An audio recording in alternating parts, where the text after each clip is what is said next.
Chapter 150. The sun rose as usual. It was a rare day of good weather. The blue sky was devoid of any other color. It was as pure as a girl's dream. However, Marquis Vincent's face was gloomy as he looked at the burnt walls of Silvery Moon City. He didn't know what had happened in Silvery Moon City, but he could guess from the new mental state of the defenders. This battle was not going to be easy. Just as he furrowed his brows, Silvery Moon City suddenly erupted in cheers. Not long after, he saw a slender figure standing on the walls of Silvery Moon City.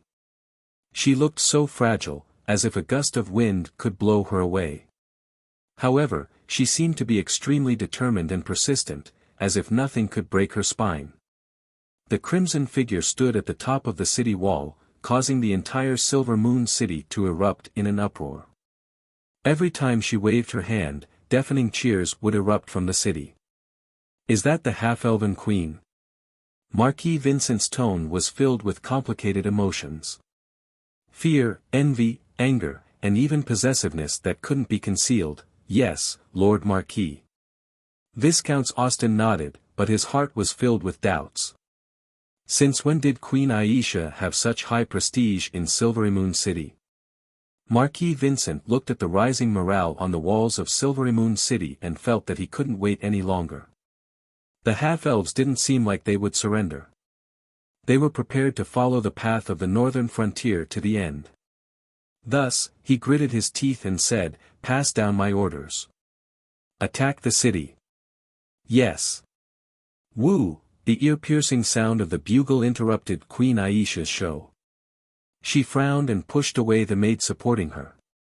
She pointed outside the city and said loudly, "My people, the enemy has raised their butcher's knife. What should we do?" "Fight to the end. Fight to the end." At this moment, the morale in Silvery Moon City had reached its peak. Many half-elven soldiers couldn't wait to fight to the death with the eastern frontier. If this had happened to the half-elves in the past, this would have never happened. In the past, the city would have surrendered long ago. Although the half-elf army lacked training and their battle strength was not high, their will to fight had never been so firm. Amidst the deafening battle cries, the tragic siege finally began. Soldiers gathered like ants, arrows like locusts. The densely packed soldiers of the eastern region braved the rain of arrows, filled the trenches, rushed to the bottom of the city wall, set up ladders, and then climbed up. What greeted them were arrows, stones, and hot oil that kept falling. Shrill screams and pained cries immediately became the main sound of this battlefield. The glaring red that could not be concealed was the main color of this battlefield. The half-elves and the people of the eastern region worked together to turn Silver Moon City into a meat mill. The city wall became modeled after such a fierce battle. Corpses piled up on top of the city wall, and blood flowed down the battlements, mixing with the blood on the city wall. The once beautiful and exquisite Silver Moon City had become terrifying and horrifying. The soil beneath the city walls had also become soft and muddy, stained with a faint layer of dark red. It was not until the sun set in the west that the eastern region army stopped their attack. Countless soldiers retreated like a tide, leaving behind a grotesque pile of corpses. These corpses surrounded Silver Moon City, making it look like hell had returned to the world. Immediately, raging flames ignited both inside and outside the city. The two sides were burning the corpses and cleaning up the battlefield. The air was filled with the stench of burnt flesh, making one nauseous. Marquis Vincent saw the tenacity of the half-elf defenders on the first day. He could not help but feel a chill run down his spine.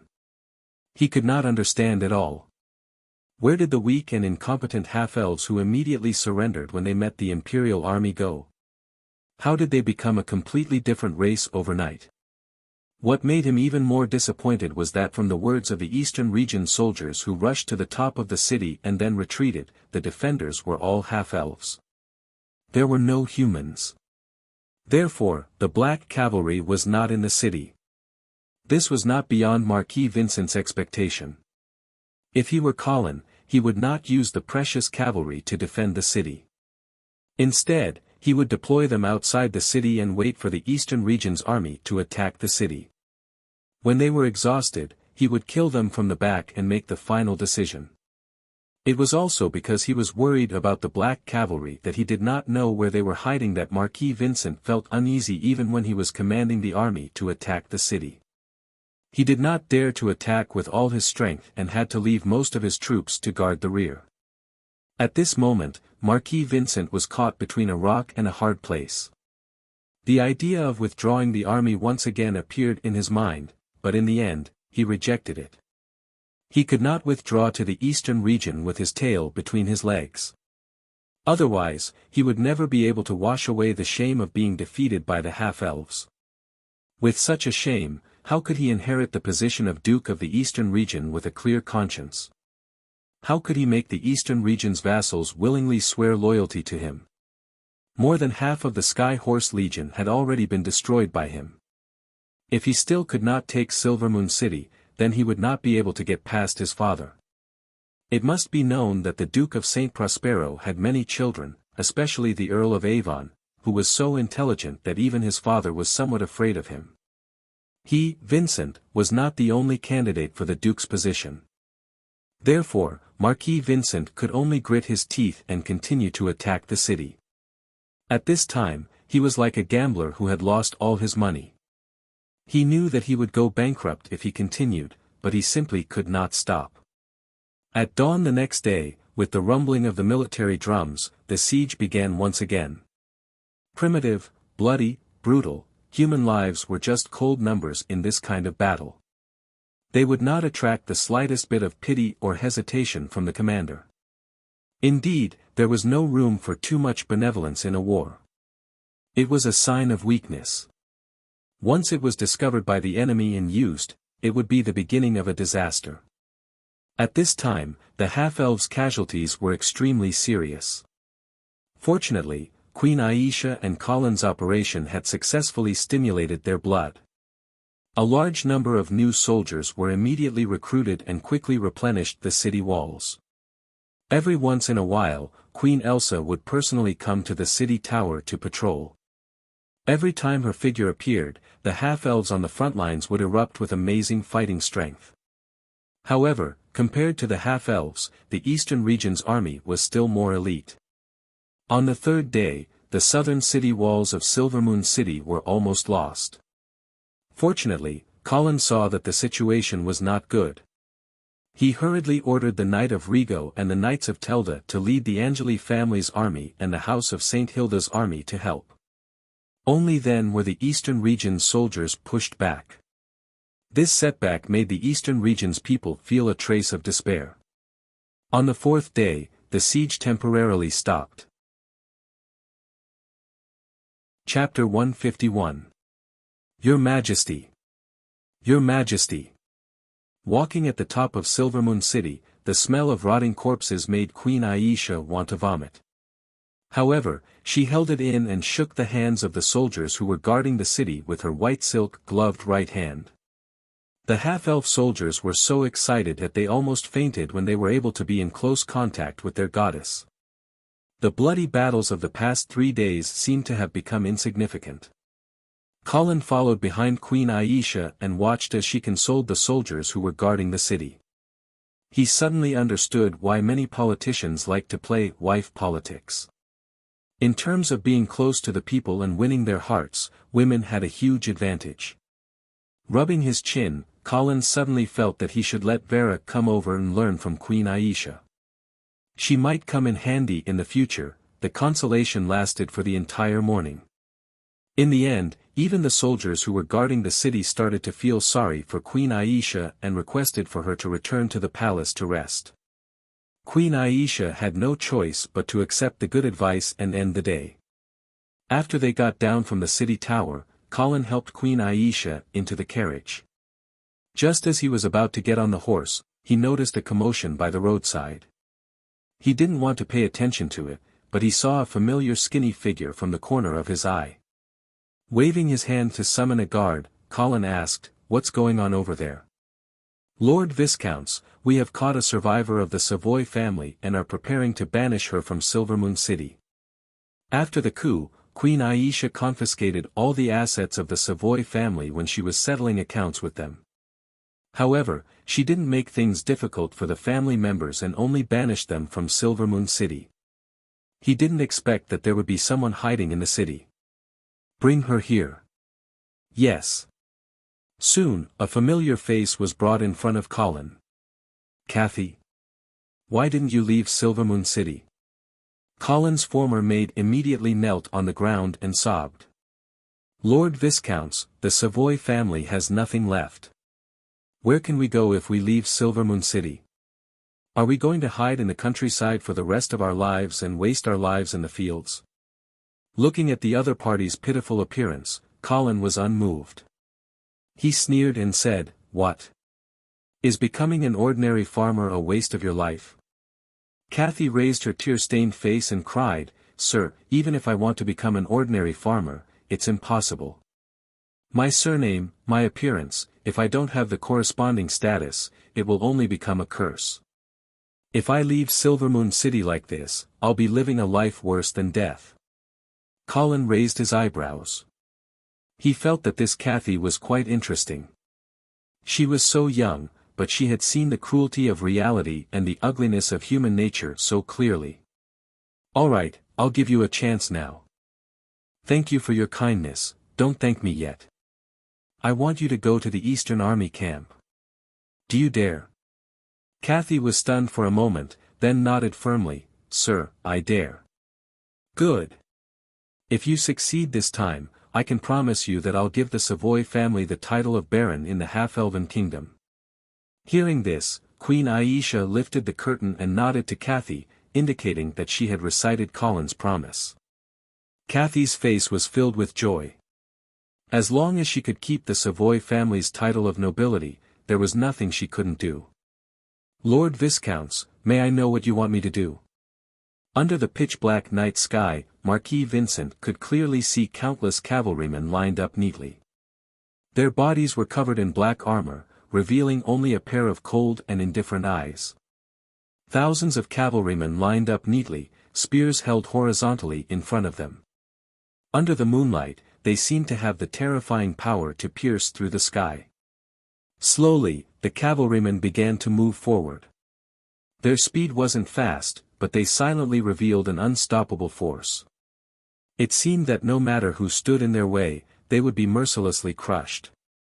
Gradually, the cavalrymen began to speed up. The neat formation also began to change. Intentionally or unintentionally, they intertwined to form a cold face. With an indifferent expression, he looked down at the pitch-black land. Colin Angeli. Marquis Vincent suddenly recognized the face.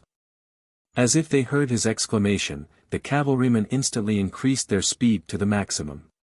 Countless black warhorses, black armor, and black spears converged into a black torrent that surged toward Marquis Vincent. Marquis Vincent subconsciously reached for his waist, but he couldn't find his knight sword. In a panic, he looked back, but he found that there was no one behind him. When he wanted to run, he felt that his legs were firmly nailed to the ground, and he couldn't move at all. His body instinctively leaned back until it was level with the ground. When he opened his eyes, he could see the dark sky and the cold blood moon. However, the cavalrymen still charged at him. The black spears converged into a forest of death, and Marquis Vincent was about to be torn into pieces. He couldn't resist, and he could only watch as the cavalrymen charged at him with a ferocious expression. Suddenly, Marquis Vincent felt that a large hand reached down from the dark sky and lifted him up. Countless spears passed by his feet, and then disappeared into the dark void. "Ah!" Marquis Vincent screamed, and he woke up from the nightmare. Who, he greedily breathed in and out, like a fish that just came out of the water. Marquis Vincent looked around, and then lowered his head to look at himself. He felt that his body was covered in cold sweat, and it was very uncomfortable. He rubbed his eyes hard, and only then did he realize that everything was just a dream. Lying down again, Marquis Vincent knew that he wouldn't be able to sleep tonight. Black Cavalry. Colin Angeli, He muttered these two names that made him unable to sleep, and his eyes were staring at the top of the tent, thinking about something. Marquis? Marquis? In a daze, Marquis Vincent suddenly realized that someone was calling him. He woke up again, and only then did he realize that it was already morning. What's wrong?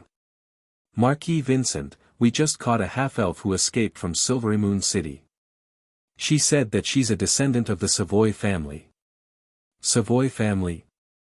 Marquis Vincent hurriedly sat up from the bed, and ordered, "Bring her to me immediately." Soon, Kathy was brought to Marquis Vincent. Marquis Vincent looked at the half-elf girl with a cautious expression, and his first sentence scared her quite a bit. She only heard him ask in an extremely cold tone. "Colin sent you, didn't he?" Chapter 152.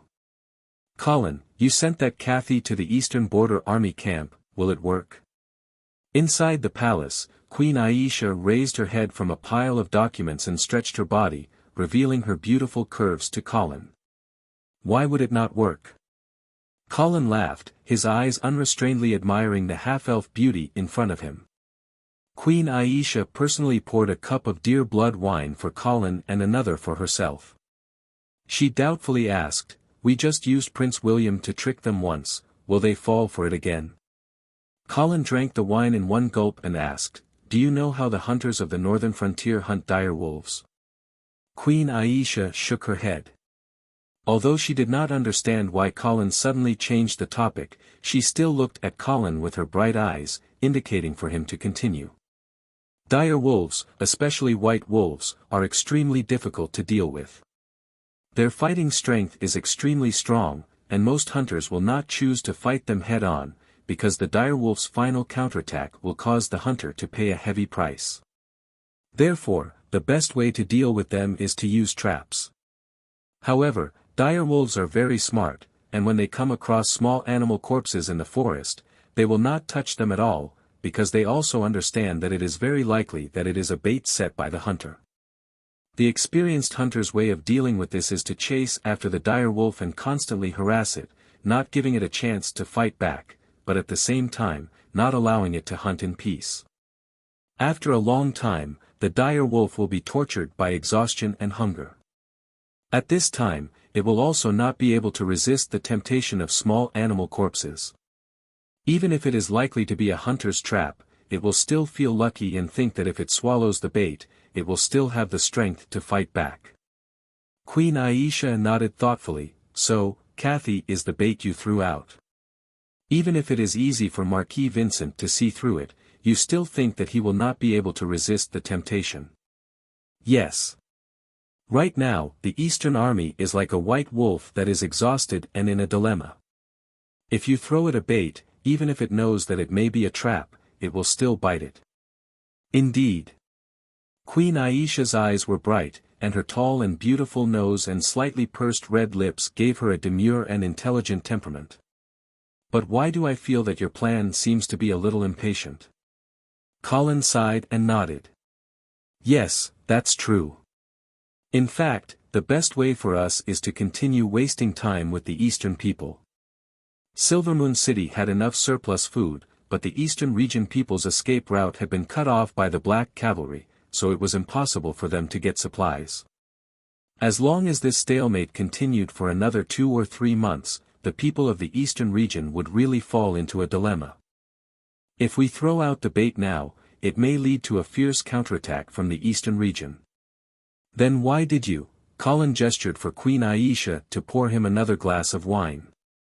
He frowned and said, "I'm worried about the northern frontier."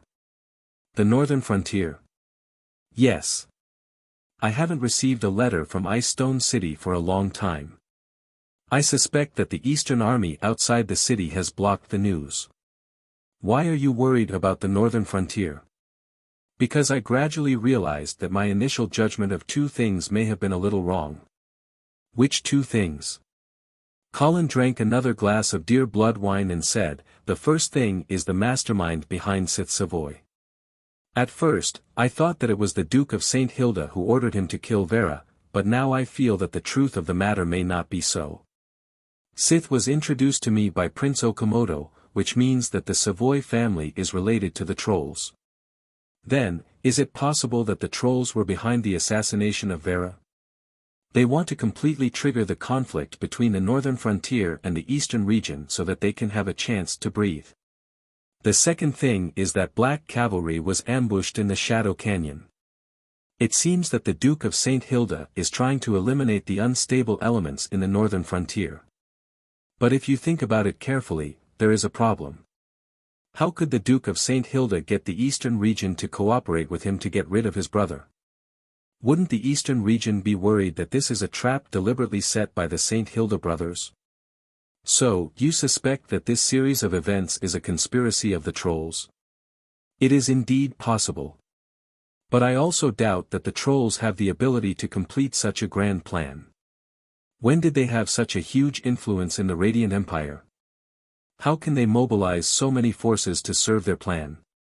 Maybe the trolls have other collaborators in the Radiant Empire. Yes. It is also possible that the Duke of St. Hilda is also involved. Although he is not the mastermind behind the scenes, I am afraid that he is one of the collaborators. After all, these two things are obviously beneficial to him. Then, what are you worried about? I am worried that the Duke of St. Hilda will accidentally cause trouble for himself and cause the already weakened northern frontier to fall into chaos again. So, we can't waste any more time with the eastern region. I want to end this war as soon as possible. Eastern Region Army Camp. Kathy felt uneasy in the face of Marquis Vincent's intense gaze. After a moment, she gritted her teeth and truthfully said, "Yes, sir, I was indeed sent by Viscount Angley." Marquis Vincent smiled proudly and praised himself for his wit. He then leaned back in his chair and asked, "What did he send you here for?" "He told me to tell you that there will be a rebellion at the south gate of Silvermoon City tonight. The boulders blocking the gate will be removed and your army can take this opportunity to rush into the city. Then when my army rushes in, they will discover that there are many soldiers in the city, waiting for me. Then, my army will be stationed at the South City Gate, and the black guards outside the city will be able to charge out from the back and attack from both sides, right?" "Yes." Kathy lowered her head, as if she did not dare to look into Marquis Vincent's eyes. "Clumsy plan, do you really think I will be fooled?" Marquis Vincent suddenly paused. He seemed to have realized something and suddenly stood up from his seat and quickly walked back and forth in the tent. Kathy carefully raised her head and saw Marquis Vincent's face full of struggle. After a long time, he suddenly stopped and asked again, "Do you know the specific deployment of the half-elf army in the South Gate?" Kathy shook her head awkwardly. "My lord, this. How would I know?" Marquis Vincent fell into deep thought again, the anxiety on his face almost overflowing. He realized that the current situation might be a chance for Skyhorse Legion to turn the tables. The South Gate was a bait placed in front of him by Colin. Although he knew that behind the bait was a trap, Marquis Vincent could not help but want to take a gamble. At this moment, he was like a desperate gambler. As long as the banker gave him the slightest chance of winning, he would eagerly bet everything he had. He wanted to turn the tables in one go. Finally, Marquis Vincent smashed his fist into his own palm and said fiercely, "Good. Colin Angeli, let's see if you will trap Skyhorse Legion to death, or if Skyhorse Legion will eat your bait and tear your net apart." Chapter 153. The dark winter night was cold and silent. Silver Moon City was like a gigantic beast, quietly crawling under the dark night sky. The Eastern Army outside the city was constantly mobilizing, gathering almost all the soldiers outside the South Gate. This kind of movement naturally couldn't be hidden from the half-elves in the city. Of course, Marquis Vincent didn't intend to hide it. At this point, the two sides had completely laid their cards on the table. Colin had dug a hole and provoked, "Come on in." Marquis Vincent's response was, "Come on in then." Colin was worried about his hometown in the northern frontier, so he didn't want to continue wasting time. Marquis Vincent simply couldn't afford to waste time. With this kind of tacit understanding, the two sides finally prepared to meet force with force in a duel. Of course, overall, the situation was more favorable to the half-elves. But the Eastern army had no choice but to fight. They didn't have a better choice, having a city gate was better than climbing the wall. Of course, Marquis Vincent knew that there would be a large number of soldiers stationed at the south gate. Furthermore, the black guards that were wandering around could attack from behind at any moment. But he was still willing to give it a try. The black cavalry certainly wouldn't choose to fight at night. The darkness would seriously weaken their fighting strength. So, as long as they broke through the blockade of the south gate before dawn, the Sky Horse Legion would be able to capture Silvermoon City and turn defeat into victory. The moonlight was cold and the atmosphere gradually became oppressive. Near midnight, the south gate of Silvermoon City finally burst into flames, followed by a burst of battle cries. Not long after, the stones blocking the gate were moved away little by little, revealing a dark and gloomy gate. It was unknown whether it led to hell or heaven. Marquis Vincent's eyes instantly became incomparably fierce as he loudly ordered, "Pass the order of our army, attack the city." Woo! The bugle sounded, and the sleeping earth seemed to wake up in an instant. Countless soldiers of the Eastern army shouted their slogans and rushed to the south gate. The final battle had officially drawn the curtain. As expected, the soldiers of the Eastern region who had just rushed into the city immediately ran into the half-elven army that was waiting for them. Countless arrows fell like a rainstorm, turning the narrow corridor into a meat grinder, constantly strangling the Eastern army's forces. However, as soon as their comrades in the front fell, the soldiers of the Eastern region rushed forward again. They were like tireless, fearless beasts, crazily rushing toward the half-elves' position.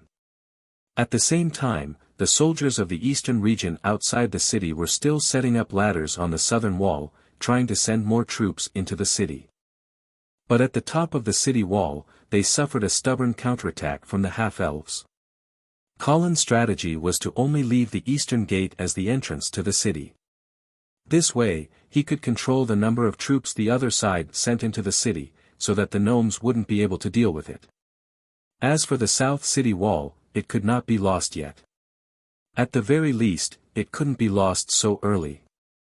Queen Aisha also understood that tonight's battle was the final battle, so she personally came to the south gate to boost the morale of the gnomes.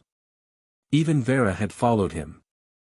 She was hiding in the rear, constantly casting spells to kill the Eastern army that was rushing in from the south gate. At this time, the corpses of the southern army had piled up into a small hill, so much so that the Eastern army had to climb over the corpses of their comrades in order to rush into the enemy's position. The wanton flow of blood converged into a stream, showing the fragility and cheapness of life. Seeing that his men were still unable to break through the blockade of the South City Gate, Marquis Vincent became more and more anxious. He knew that in this battle, there was no way out. Therefore, the Marquis of the Eastern region ignored his men's dissuasion and personally led his guards to rush into the South City Gate. Marquis Vincent's personal appearance greatly boosted the morale of the Pegasus Legion. After all, he was the eldest son of the House of Saint Prospero and the future lord of the Eastern region. Such identity and reputation was enough to make countless soldiers of the Eastern region die for him. The pressure on the gnomes suddenly increased. Finally, after more than 3 hours of bloody battle, the Eastern army finally completely occupied the South City Gate. But for this, they also paid an unimaginable number of casualties. The South City Gate was lost, and soon, the South City Wall gradually fell into the control of the Eastern army. However, the battle was still not over. Next, there was a more dangerous and cruel street battle. The half-elves turned the familiar streets of Silvermoon City into a place filled with deadly dangers. Inside the wooden houses, spears were constantly thrusting out, stabbing the soldiers of the Eastern region to the ground. Arrows were shot from various hidden corners, making it impossible for the Eastern army to guard against. The Eastern army, who were still immersed in the joy of occupying the South City Gate, suddenly suffered a blow. The tenacity of the gnomes calmed them down, and they gradually realized that if they really wanted to occupy the city, they would have to pay a more tragic price. At this time, Marquis Vincent was already standing on the tower of the South City Gate. The battle just now had left him covered in blood, and there were several gaps in his armor. Obviously, he was injured. But at this time, he didn't care about these things. Marquis Vincent summoned a messenger and ordered, "Tell the soldiers not to be too entangled with the defenders, quickly pass through the South City area, and capture the half-elven palace as soon as possible." Yes. In addition, inform the camp outside the city to mobilize another 10,000 people into the city. Yes. But at this time, Viscount Orsten quickly dissuaded, "Sir Marquis, the army outside the city can't be moved lightly. Don't forget, the Black Cavalry still hasn't appeared." Marquis Vincent's eyes seemed to be on fire, and he fiercely said, "Of course I know the Black Cavalry hasn't moved. But as long as we occupy the palace first, and capture Queen Aisha, Viscount Angley, and the others, the Black Cavalry will naturally surrender without a fight." Viscount Orsten's mouth moved, and he wanted to persuade him again, but he saw Marquis Vincent's cold gaze suddenly turn towards him, and he ordered, "Viscount Orsten, I give you until dawn to lead the army to occupy the palace.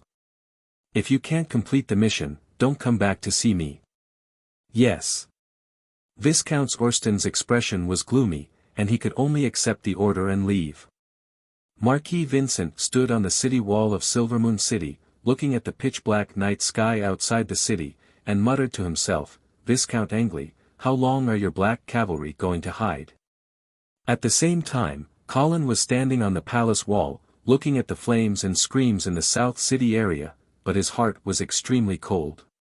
This time, in order to quickly finish off the Pegasus army, his plan had indeed caused the gnomes to suffer heavy casualties. But he didn't regret it. This was a battlefield of life and death, and there was no room for too much benevolence. Moreover, the gnomes indeed needed such a bloody battle to rise from the ashes. At most, Colin would compensate this race in the future. Of course, this was on the premise that this race would continue to follow his footsteps and fight for him. Looking away, Colin no longer paid attention to the battle in Silvermoon City. Because the moment that would determine victory and defeat would come next. Whoosh! An Eastern Border soldier who had rushed near the palace raised his head in shock, and saw a black shadow spreading its huge bat wings, suddenly rising from the palace wall, and flying out of Silvermoon City. Just as he was in a daze, a sharp arrow suddenly shot out from a dark corner, piercing his throat. Huff! Huff! As he fell to the ground, the Eastern Border soldier was still thinking, was that figure an angel, or a devil? Chapter 154. No matter how long the darkness was, dawn would eventually come. There was no sun, no light of dawn. Silvermoon City's dawn was gloomy. The sky was overcast, as if it was about to snow. The air pressure was very low, so low that it made it hard for people to breathe. The soldiers of the eastern region who were feeling suffocated only wanted to find something to vent. And killing people was undoubtedly the best choice. Silvermoon City had already turned into a sea of blood and fire. Shouts and screams intertwined to create a scene of hell on earth. However, the massacre of the Eastern Region soldiers had thoroughly aroused the anger that had been suppressed for a long time in the hearts of the half-elves. More and more civilians joined the battle, using all kinds of things that could not even be called weapons to resist the evil invaders. The battle in the half-elven palace was the most bitter.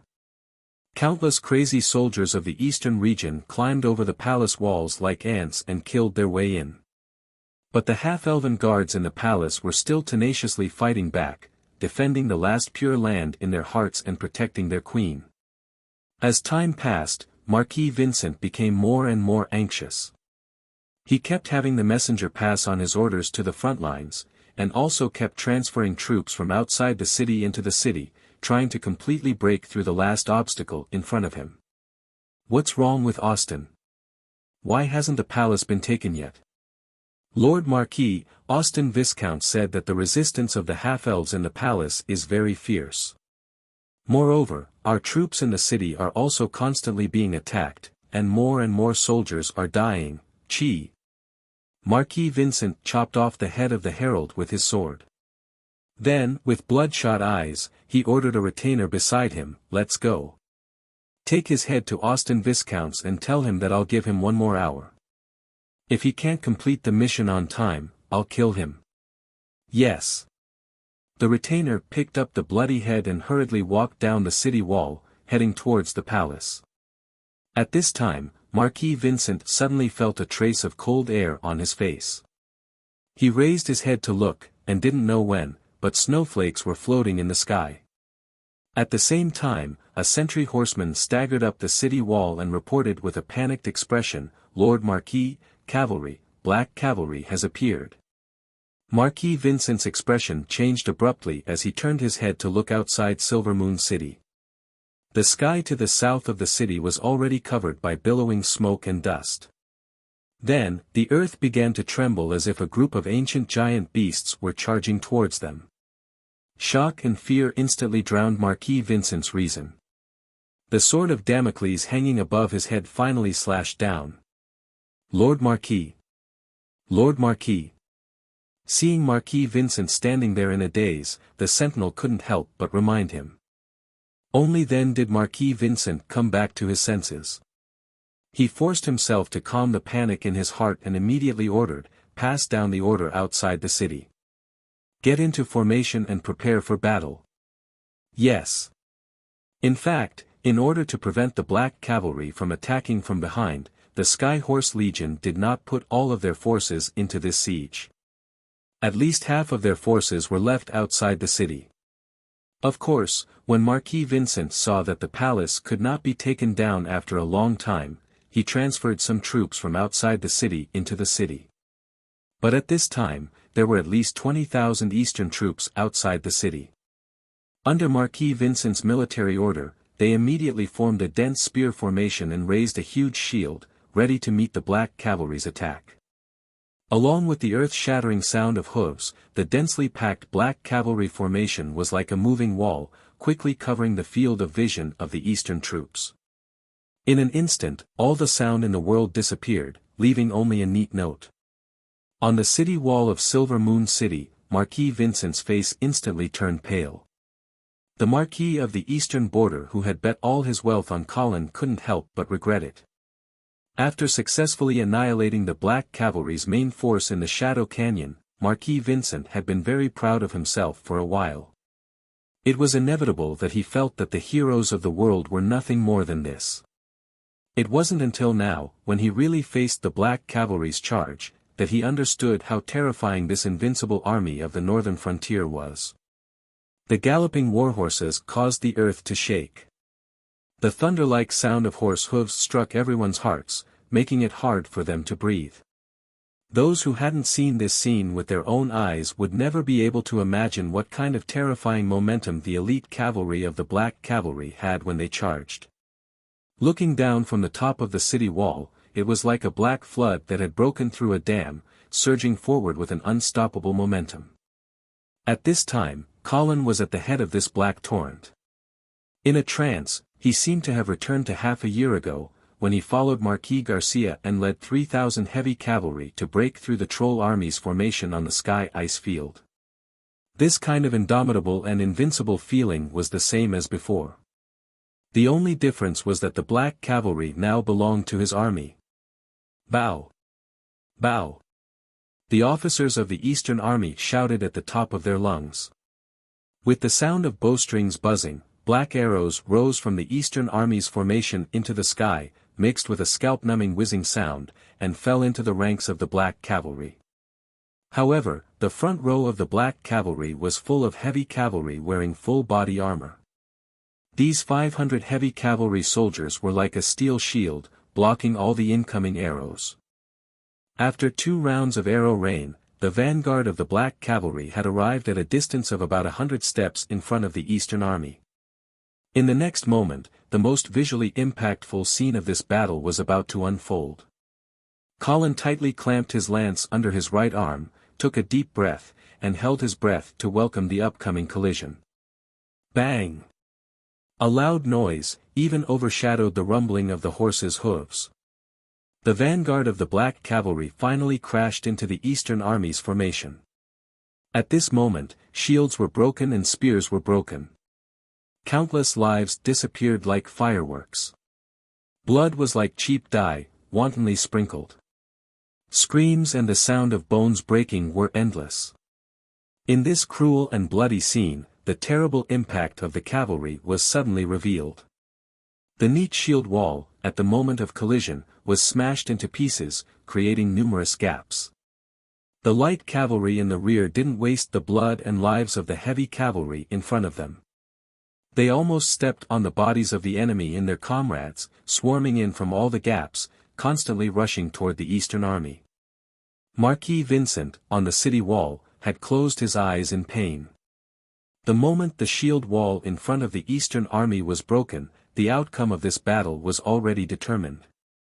At this time, he really understood why his father was so afraid of the Army of the North.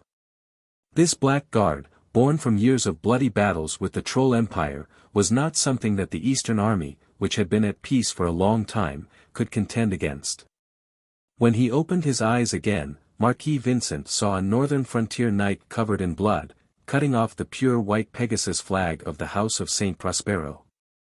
The situation was hopeless. Chapter 155. Snowflakes fluttered down, but they still couldn't cover up the bloody scene. The south gate of Silvermoon City had turned into a slaughterhouse. The Eastern Army had completely collapsed. The horsemen swept through like a tide, drowning the Eastern Army in an instant. Under the wave of steel swords, the Eastern Army became helpless lambs, waiting to be slaughtered. Put down your weapons and kneel. Put down your weapons and kneel. The soldiers of the Eastern region, who had nowhere else to go, dropped their weapons and knelt down to surrender when they heard the Black Guard's shouts. Unfortunately, they didn't know that Colin had already promised Knight Roger that he wouldn't let anyone from the Skyhorse Legion go. The blood of the Black Cavalry in the Shadow Canyon could only be repaid with the blood of the Skyhorse Legion. Thump! Thump! Thump! Colin climbed to the top of the city wall and arrived in front of Marquis Vincent, who was surrounded by the northern frontier soldiers. Colin Angeli. Come, if you have the guts, then duel with me. Marquis Vincent waved the sword in his hand, his face filled with madness. Duel with me? Colin smiled disdainfully, you're just a defeated general. You think you're worthy? What did you say? Marquis Vincent instantly exploded, I'm not worthy. Huh, I'm not worthy. Who do you think you are? I'm the eldest son of the House of Saint Prospero. You're just the son of a baron from the countryside. How dare you say I'm not worthy? Colin's expression didn't change in the face of humiliation. The barking of the loser was just a useless venting in the eyes of the winner. Yes. Honorable eldest son of the House of Saint Prospero, how could you lose to the son of a baron from the countryside? If I were you, I would have slit my throat and killed myself to avoid tarnishing the honor of the Paladin family. Ah, I'll kill you. Marquis Vincent roared and was about to charge at Colin. Knight Roger immediately stepped forward and stopped him, shouting, You don't have the right to challenge Viscount Angley to a duel. I'll fight you. Who do you think you are? Marquis Vincent was in a frenzy. He kept swinging his sword, trying to cut Roger into pieces. However, his mind was already in a mess, and his fighting style was completely out of order. Knight Roger easily suppressed him. Colin lost interest after a while. Both Knight Roger and Marquis Vincent were at the fourth step, but Marquis Vincent's mentality had already collapsed. Coupled with the fact that he was already injured when he led his army to attack the south gate, he was no match for Knight Roger at all. Colin casually watched this duel without any suspense while listening to his subordinates report the preliminary statistics of this battle. Although the Black Cavalry had obtained a complete victory in this battle, they had also paid a heavy price. Of the 8,000 black cavalry that had escaped from the dark Shadow Canyon, only 6,000 remained. However, they had successfully defeated more than 20,000 soldiers of the Eastern Army. If they were to include the 40,000 soldiers led by Austin Viscounts, that would be a total of 60,000 soldiers. In addition, the Eastern Army in Silvery Moon City had already become a turtle in a jar. They wouldn't be able to jump around for long. It could be said that the Eastern House of St. Prospero's Pegasus Legion was completely buried in the half-elven kingdom. Just as Colin finished listening to the battle report, Marquis Vincent had already been defeated. Knight Roger's longsword was pressed against Marquis Vincent's throat. He turned to Colin and asked, "Sir Viscounts, how should we deal with him? Please instruct me." Colin touched his chin and said, "We can't kill him yet. We need to use him to redeem Marquis Garcia." "Yes." Knight Roger nodded and immediately called his retainers to take away all of Marquis Vincent's weapons and armor. They also used thick iron chains to bind his hands and feet. Seeing this, Colin nodded with satisfaction. He stood up and said, "Let's go. It's time to end this battle." At this time, the battle in Silvery Moon City was still going on. The streets and alleys were filled with killing scenes, especially in the half-elven palace. Viscount Austin was still desperately commanding the Eastern Army to attack the palace. However, when the Eastern Army outside the city was defeated and the news of Marquis Vincent being captured spread, the Eastern Army in Silvery Moon City immediately lost their will to fight. They dropped their weapons and knelt down to surrender. Colin seemed to want to deliberately humiliate Marquis Vincent. He tied him to a cross and dragged him behind a horse all the way from the south gate to the palace. When the half-elves along the way saw the sorry state of the Eastern Marquis, they began to curse him. Some of them were even bold enough to pick up stones from the roadside and throw them at Marquis Vincent. Of course, Colin wouldn't stop the actions of the half-elves. He wanted the hatred between Silvery Moon City and the Eastern Army to deepen. Seeing that Colin didn't stop them, more and more half-elves began to throw stones at Marquis Vincent. The poor Marquis Vincent had never been humiliated like this before. He was so angry that he fainted. When they arrived at Half-Elven Palace, Queen Aisha was already waiting at the palace gate to greet them. Colin dismounted from his horse and had his men wake Marquis Vincent up. He then dragged the Eastern Marquis like a dead dog to Queen Aisha. Colin bowed with a hand on his chest and said loudly, "Congratulations, Your Majesty. Under your wise leadership, the Half-Elven Army has successfully defeated the Eastern Army's Heavenly Horse Legion." Queen Aisha smiled and said loudly, "This glory is also due to your contribution and the thousands of brave and fearless Half-Elven soldiers. I'm proud of you." Then she looked at Marquis Vincent with cold eyes. "Marquis Vincent, you disregarded the friendship between the two countries and brazenly killed countless half-elves. This is unforgivable. In the name of the half-elven queen, I ask you to go to the half-elven kingdom's cemetery and repent for your crimes." Marquis Vincent's face was full of disdain. He was about to curse, but Colin was quick and directly punched him in the face. "Marquis Vincent is of course very willing to repent for his crimes," he replied on behalf of Marquis Vincent. Marquis Vincent, with his mouth full of blood, groaned a few times on the ground. It seemed that he had agreed. The half-elven nobles were frightened. At the same time, they realized that from now on, the half-elven kingdom could only rely on the northern frontier. Queen Aisha didn't care about offending the Eastern Army. She didn't even look at the distressed Marquis Vincent. Instead, she walked towards the half-elven army gathered in front of the palace. It was time for show. Oh no, it was time for sympathy. Snowflakes fell on Queen Aisha's hair and shoulders, as if she was wearing a holy coat. With this great victory, Queen Aisha's prestige in the half-elven kingdom had reached an unprecedented level. As she approached step by step, the half-elves gathered outside the palace kept cheering. The boiling momentum seemed to melt all the snow in the sky. From today on, the half-elven race finally got rid of their previous image of being weak and cowardly. Chapter 156. The heavy snow changed the color of the sky. Amidst the heavy snow, a team of about 300 people was advancing towards Silvermoon City. 8 knights in red armor held the flag of the Scarlet Flame of Purification and rode at the front of the team. When the half-elves saw this flag, they were so scared that they quickly knelt down and saluted. This was because the Scarlet Flame of Purification was the insignia of the Empire of Light.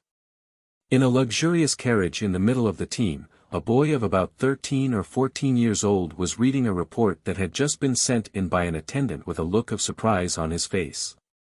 From the style of his clothes and the insignia on his chest, it was not difficult to guess that this young boy was the Crown Prince of the Empire, His Highness Harrison San Lorenzo. Mother, the Eastern Border's Pegasus army was actually wiped out in front of Silvermoon City. Empress Medela was lying lazily on a soft couch with a thick fox fur coat covering her body. When she heard her son's question, she didn't even open her eyes. The Eastern Border hasn't been at war for so many years. Has the army become so weak? They actually lost to the half-elves. There's also the Black Cavalry. The Black Cavalry? Yes, it should be the remnants of the army that escaped from the Shadow Canyon. According to the report, there are 8,000 of them. Only then did Empress Medela open her eyes, revealing a curious expression.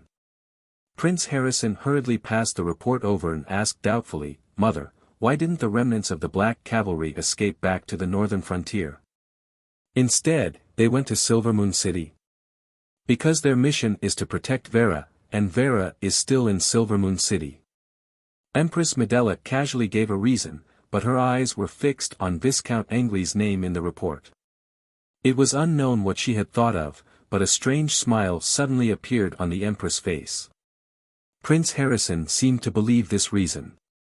After hesitating for a moment, he asked again, "Mother, the Duke of St. Hilda, the Duke of St. Prospero, and the half-elven royal family, they should all be father's vassals, right?" "Yes." "Then, should we stop them from fighting each other like this?" Hearing this, Empress Medela looked into her son's eyes and asked with a smile, "Do you wish for the vassals of the San Lorenzo family to live in harmony and get along well with each other?" "Shouldn't I?" Prince Harrison's eyes were filled with doubt. "Harrison, do you think the San Lorenzo family is strong enough to defeat the northern frontier?" "It should be fine." "What about the northern frontier and the eastern frontier?" Prince Harrison hesitated, not daring to make any assertions. "What about the western region, or even the southern region?" Empress Medela's eyes were cold. "Tell me, if the dukes of the 4 territories join forces, how will the San Lorenzo family deal with them?" Prince Harrison suddenly broke out in a cold sweat and fell silent.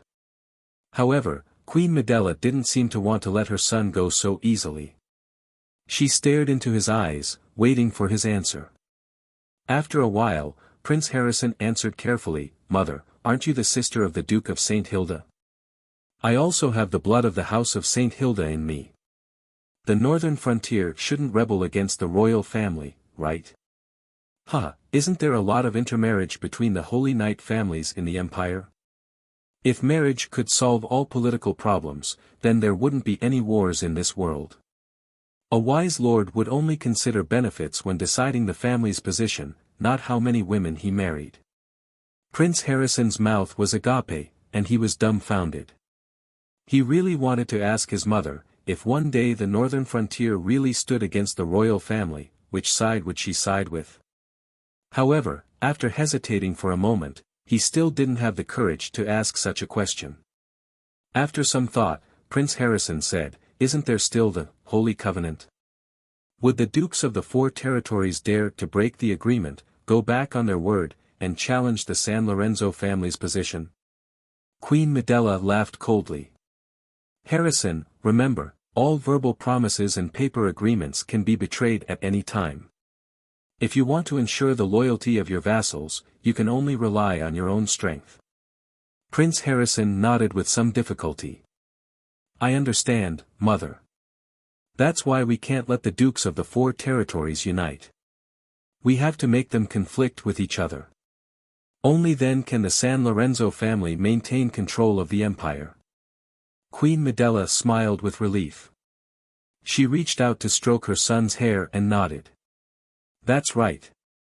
You have to remember, the San Lorenzo family's supreme position is guaranteed by the four territories being in balance and restricting each other. Prince Harrison nodded heavily, committing his mother's words to memory. He then asked, what about the half-elven kingdom? How should we treat such a subordinate country? There's no need to spend too much effort on such a small country. Queen Medela's expression was clearly much more casual. However, from this battle, the half-elven army seems to have some redeeming qualities. It's worth roping them in. Then should I still follow the original plan and crown Queen Aisha? Queen Medela looked at her son with interest. Do you have any other ideas? Seeing his mother's encouraging gaze, Prince Harrison mustered up his courage. I feel that even though the House of Medea claims to have voluntarily given up the throne to the Miller family, there's no lack of coercion and threats involved. If I crown a usurper like Aisha Miller, wouldn't that give more ambitious people in the empire hope?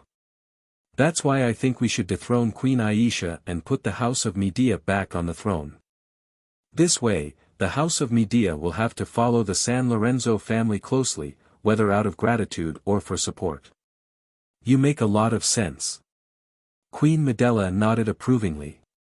Prince Harrison had just smiled when he heard his mother continue, but do you know the consequences of refusing to crown Aisha Miller? What is it? It's the hatred of the half-elves and the dissatisfaction of the northern frontier. If it's more serious, you might not even be able to leave Silvery Moon in one piece. Prince Harrison's smile froze. He said in a small voice, it can't be that serious, right? Queen Medela's expression was abnormally serious. Harrison, you have to know that without the support of the corresponding strength, it's just a joke. You want to dethrone Queen Aisha? But have you thought about how high her position in the half-elves' hearts will be after this great victory? If you do this, won't the half-elves resent you? You want to restore the House of Medea. But without the support of strength and fame, do you think you can win the loyalty of tens of millions of half-elves with just one sentence? And the northern frontier, will they be willing to watch you take away the half-elven kingdom that they paid a great price to control? Are you going to rely on the 300 guards outside to change the situation of the half-elven kingdom? Hearing his mother's questions, Prince Harrison was sweating profusely. The young prince was clearly frightened by the dangers involved in political struggles. Seeing this, Empress Medela sighed softly and pulled her young son into her arms. She comforted him. Harrison, you still have a lot to learn, but before that, you must remember to speak less and do less, and observe more. Young lions must learn to hide their fangs and claws, because that won't scare the enemy away. It will only arouse fear and vigilance. Yes, mother. I will obediently crown Queen Aisha. Prince Harrison buried his head in his mother's arms and said in a muffled voice. Okay. Queen Medela rubbed her son's hair and reminded, also, you have to pay attention to the northern frontier's Viscount Angley. Why? Because he's now the true master of the half-elven kingdom. Prince Harrison looked up in confusion, but saw that his mother had no intention of explaining further. Instead, she stared at the last sentence in a daze. That sentence was shockingly Queen Aisha is pregnant. Chapter 157. Sparkling and translucent water droplets slid down from the bright red lychees, and a sweet taste floated in the air. Although it was winter, the half-elves were proud of their planting techniques, which allowed the out-of-season fruit like lychees to appear in the palace. Colin was sitting high on the half-elven throne, enjoying himself as Queen Aisha fed him a peeled lychee. A beauty in his arms, a soft and fragrant voice, and a sweet lychee. Colin had to admit that the land of warmth and tenderness was truly a hero's grave. It was no wonder that so many ambitious and ruthless people who used to call the wind and summon the rain had their dreams and aspirations erased by their luxurious and corrupt lives. Your Majesty, the Viscounts of Austin has arrived, the attendant reported in the hall. Queen Aisha got up from Colin's arms, elegantly tidying up her half-open clothes, then ordered in a calm and natural tone, "Bring him in." Colin also stood up from the throne and walked down the platform. 2 guards happened to be escorting the Viscounts of Austin in from outside the hall. "All right, you may leave." The guards obeyed the order and left the hall, leaving the Viscounts of Austin behind, carefully bowing to Queen Aisha and Colin. The once high-spirited Viscounts of the eastern region was now in an extremely sorry state. Colin approached the Viscounts of Austin and greeted him with a smile. "Your Excellency Viscounts, are you satisfied with the hospitality of the past few days?" "Satisfied, satisfied. Her Majesty's hospitality to me is impeccable." Colin smelled the sour stench of the other party's body from not bathing for many days, so he quickly took a few steps back and distanced himself. "It's good that you're satisfied. I called you here today to ask you a few questions. If you answer them well, Her Majesty will consider letting you return to the eastern region." A hint of joy appeared on the Viscounts of Austin's face, and he nodded repeatedly, "Please ask. I'll definitely tell you the truth." "Who revealed the whereabouts of the Black Cavalry to you?" "This. I'm not sure either." "It's true, Master Angeli. I'm not trying to lie to you. It was the Duke of St. Prospero who ordered us to set up the ambush in the Shadow Valley. Let alone me, I'm afraid even Marquis Vincent doesn't know the whole story." Viscount Orston looked troubled, as though he was worried that he wouldn't be able to answer the first question and that the other party would think that he was deliberately being uncooperative. However, Wizard Cusius also accompanied us to the Dark Shadow Canyon. He is the vice-chairman of the Yule Council and a powerful 6th-level wizard. Therefore, I suspect that the battle at Shadow Canyon was instigated by the Yevil Council. Colin immediately frowned. He didn't expect another mage force to be involved. This seemed to make the current situation even more complicated. However, Colin always felt that the Yevil Council might be involved in this incident, but they were definitely not the mastermind behind it. The nobles of the Empire had always been wary and repulsed by the mages. There was no way they would allow themselves to be led by the nose. However, looking at Viscount Orston's expression, he probably wouldn't be able to get any more useful information out of him. Thus, Colin changed the topic. "When you surrounded Silvermoon City, did you intercept any carrier pigeons from the northern frontier?" This time, Viscount Orston nodded decisively, "Yes. Moreover, they came from Ice Stone City." Colin's spirits lifted as he hurriedly asked, "Where's the letter?" "The letter? I don't know where it went." Viscount Orston was troubled again, but he quickly said, "I remember the general content of the letter. I can repeat it to you." "Speak." "All right." The letter mentioned a total of 3 things. The first was about the Duke of St. Hilda. The letter said that half a month ago, the northern prince of the Troll Empire, His Highness Paladin Otto Valkin, suddenly appeared in Coldwinter City and issued a duel invitation to the Duke of St. Hilda. The Duke of St. Hilda immediately accepted the challenge. The 2 of them fought until the sky darkened and the earth darkened. In the end, they fought to a draw. A draw? Colin exclaimed, "You mean, the Duke of St. Hilda is actually a paladin?" "I'm afraid so. Otherwise, he wouldn't have been able to force Paladin Otto to retreat." Colin didn't expect the first piece of news in the letter to be so explosive. Only now did he understand why Marquis Garcia had been holding back after being betrayed by his brother. Originally, he thought that Marquis Garcia didn't want the House of St. Hilda to be embroiled in internal strife. However, it seemed that he knew his brother's trump card. This also explained why the Duke of St. Hilda dared to marry Vera to the half-elf kingdom in an attempt to encroach on the eastern region despite the internal instability of the House of St. Hilda.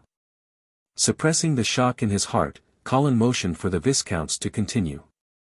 "The second thing is that the northern frontier suffered from a lack of food harvest this year. There have been slave rebellions everywhere, and they are getting more and more intense. The Duke of St. Hilda ordered the Golden Lion Legion to send troops to suppress them.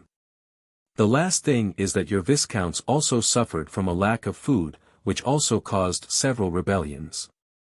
Fortunately, they were all suppressed in time, and the current situation is still stable. After listening to the 3 pieces of news in the letter from Ice Stone City, Colin fell into deep thought for a moment. He now felt that there was a pair of mysterious hands manipulating everything behind the scenes. His previous doubts couldn't help but resurface. Who poisoned Marquis Adams in the Lion's Roar Castle? Who ordered Sith Savoy to assassinate Vera? Who instigated the Eastern region to send troops to ambush the Black Cavalry in the Shadow Canyon? Who arranged for Paladin Prince Otto to challenge the Duke of St. Hilda? And it just so happened to be during the time of the rebellion on the northern frontier. Thinking about it carefully, even the slave rebellion on the northern frontier was instigated and induced by someone. If the Duke of St. Hilda hadn't purposely hidden his strength, he would have died in the duel with Paladin Otto, and the northern frontier would have fallen into chaos without a leader. Considering that the Black Cavalry was ambushed in the Shadow Canyon, the most stable military pillar of the northern frontier had collapsed. From this, it could be deduced that the true goal of the mysterious person behind the scenes was to cause the northern frontier to fall into chaos. Thinking of this, Colin couldn't help but think of Count Oman's gloomy face. When the trolls invaded, Colin had suspected that this guy's plan to lure the enemy to the Duke of St. Hilda harbored evil intentions. Could it be that this time, it was Count Oman who planned all of this behind the scenes? Colin's silence made the Viscounts Austen uneasy. After a while, he carefully asked, "Lord Viscounts, do you have any other questions?" Colin came back to his senses and shook his head. "That's all." "All right, I will release you back to the Eastern Territory as promised, as long as you can pass a message to the Duke of St. Prospero." "Please tell me." "Tell the Duke of St. Prospero that if he wants to redeem his son, he can use Marquis Garcia in exchange." "All right, I will definitely pass on your message." Waving his hand, Colin indicated for the Viscounts Austen to leave. Queen Aisha saw Colin deep in thought and seemed to realize something. She slowly walked to Colin's side and asked softly, "Are you leaving?" Colin nodded. "Yes, I must return to Ice Stone City as soon as possible. I'm afraid that the northern frontier is about to fall into chaos." Queen Aisha didn't try to persuade him. She only threw herself into Colin's embrace and said softly, "If you need any help, please let me know." Feeling the soft body in his arms and the fragrance that surrounded the tip of his nose, Colin smiled and said, "I do need your help." Chapter 158. The snow finally stopped. The sun showed its long-lost face, illuminating this world covered in silver. South of Silvermoon City, a large number of Eastern captives were working hard under the supervision of the Black Cavalry. A luxurious convoy passed by them, and many of the captives looked up curiously. Then they were shocked by the emblem on the convoy's flag. It turned out to be the imperial family. Prince Harrison lifted the curtains and looked out for a while. Then, he asked curiously, "Mother, why did they dig such a big hole?" Hearing this, Empress Medela glanced at the scene outside the carriage and sneered, "That's not a pit, it's their grave." Grave? Prince Harrison didn't understand for a moment. But soon he understood what his mother meant, and his little face turned pale with fright. The curtain fell, separating the inside and outside of the carriage into 2 worlds. "What, are you afraid?" Empress Medela lifted the curtain again, leaving her young son with nowhere to hide from the cruel truth. I'm just a little shocked." Prince Harrison tried to explain. "There's nothing to be shocked about. The cruelty of this game lies in this. The winner takes everything, and the loser dies in the grave they dug with their own hands." Prince Harrison calmed down and asked hesitantly, "Forgiveness and mercy, aren't they virtues?" "Yes." Empress Medela nodded, but then she immediately shook her head, but a qualified lord will only forgive and show mercy to those who submit to him. The Pegasus Legion won't submit to the half-elves or the northern frontier, so they can only die. What's more, there's the blood debt of the Black Cavalry. In this case, if Viscount Angley is soft-hearted towards these eastern captives, then he won't be able to win the loyalty of the Black Cavalry. Prince Harrison shrank back, feeling more and more that this world was abnormally terrifying. Looking at the sweating eastern captives outside the carriage, Prince Harrison was puzzled. Then why don't these eastern captives resist? Because they don't know anything about their own fate. Empress Medela sneered. In fact, how many people know whether or not their current actions are digging a grave for themselves in the future? Dong dong.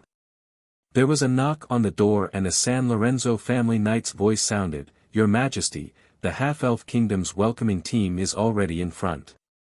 I understand. Queen Medela lowered the curtain and ruffled Prince Harrison's hair.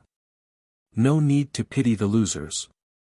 As the eldest son of the San Lorenzo family, you should pay more attention to the victors, appease them, rope them in, and win their support. Yes, mother. Prince Harrison nodded and adjusted his expression, revealing an innocent smile that a young boy of his age should have. The royal convoy soon arrived at the south gate of Silvermoon City. Amidst the melodious music, Queen Aisha personally stood at the front of the welcoming party. Behind her, Vera and Colin were standing on her left and right respectively. Behind them were a group of half-elf nobles. Under the warm winter sun, the 8 knights of the San Lorenzo family stopped their horses at almost the same time and stuck the flags in their hands into the ground. Woo! With the sound of a horn, the door of the luxurious carriage in the middle of the convoy slowly opened. Empress Medela and Prince Harrison walked out one after the other. Queen Aisha took a few steps forward and bowed in a standard palace manner. Your Majesty the Queen, Your Highness the Prince, please allow me to welcome you to Silvermoon City on behalf of the half-elves. Your arrival is a grace to the half-elves, and also a supreme honor for Silvermoon City. Prince Harrison stepped forward slightly cautiously and bowed back. He said in a childish tone, Beautiful Madam Aisha, thank you for welcoming me. Because the coronation ceremony had not yet taken place, Prince Harrison could not address Aisha as Her Majesty in public. Even if she was now the half-elf queen.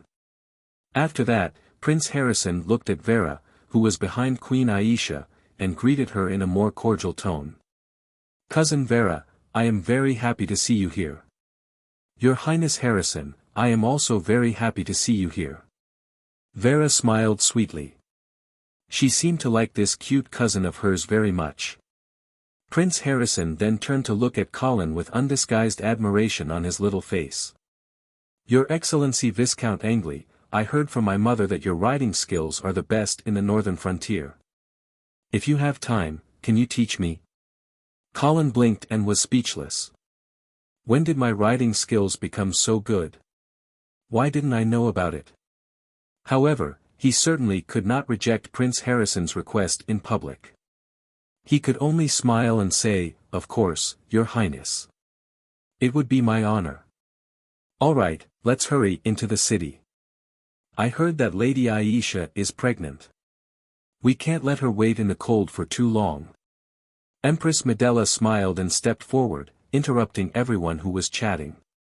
She then naturally took Queen Aisha's arm and led her to her carriage. Harrison, go and catch up with your cousin Vera. Lady Aisha, you can take my carriage. Okay, thank you, Your Highness. Colin looked at Empress Medela who pulled Queen Aisha away without any explanation. He frowned slightly but did not say anything. The convoy set off again and set off for Silvermoon City. In the carriage exclusive to the royal family, Empress Medela and Queen Aisha sat opposite each other.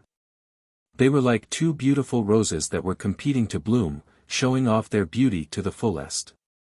Empress Medela looked at Queen Aisha's belly, which had not yet appeared, and suddenly smiled. This is your first child, right? Yes. Queen Aisha lowered her head slightly, looking a little reserved. Then you must be careful. It's easiest to miscarry in the first few months. The Empress' words stunned Queen Aisha. She was a little confused, but she still nodded. Yes, thank you, Your Highness, for the reminder. You're welcome. I'm also a woman, and a mother of 2 children. Naturally, I know how difficult it is to give birth to the next generation. Empress Medella's tone was full of concern. Your Highness, you're not only a woman and a mother, but also a role model for all women in the empire. Queen Aisha always felt that the Empress' concern might have other intentions, so she was always vigilant. How can I be considered a role model? Empress Medela smiled. When I was pregnant with Harrison, I actually rode around. One time, I accidentally fell off the horse and almost had a miscarriage. It scared me.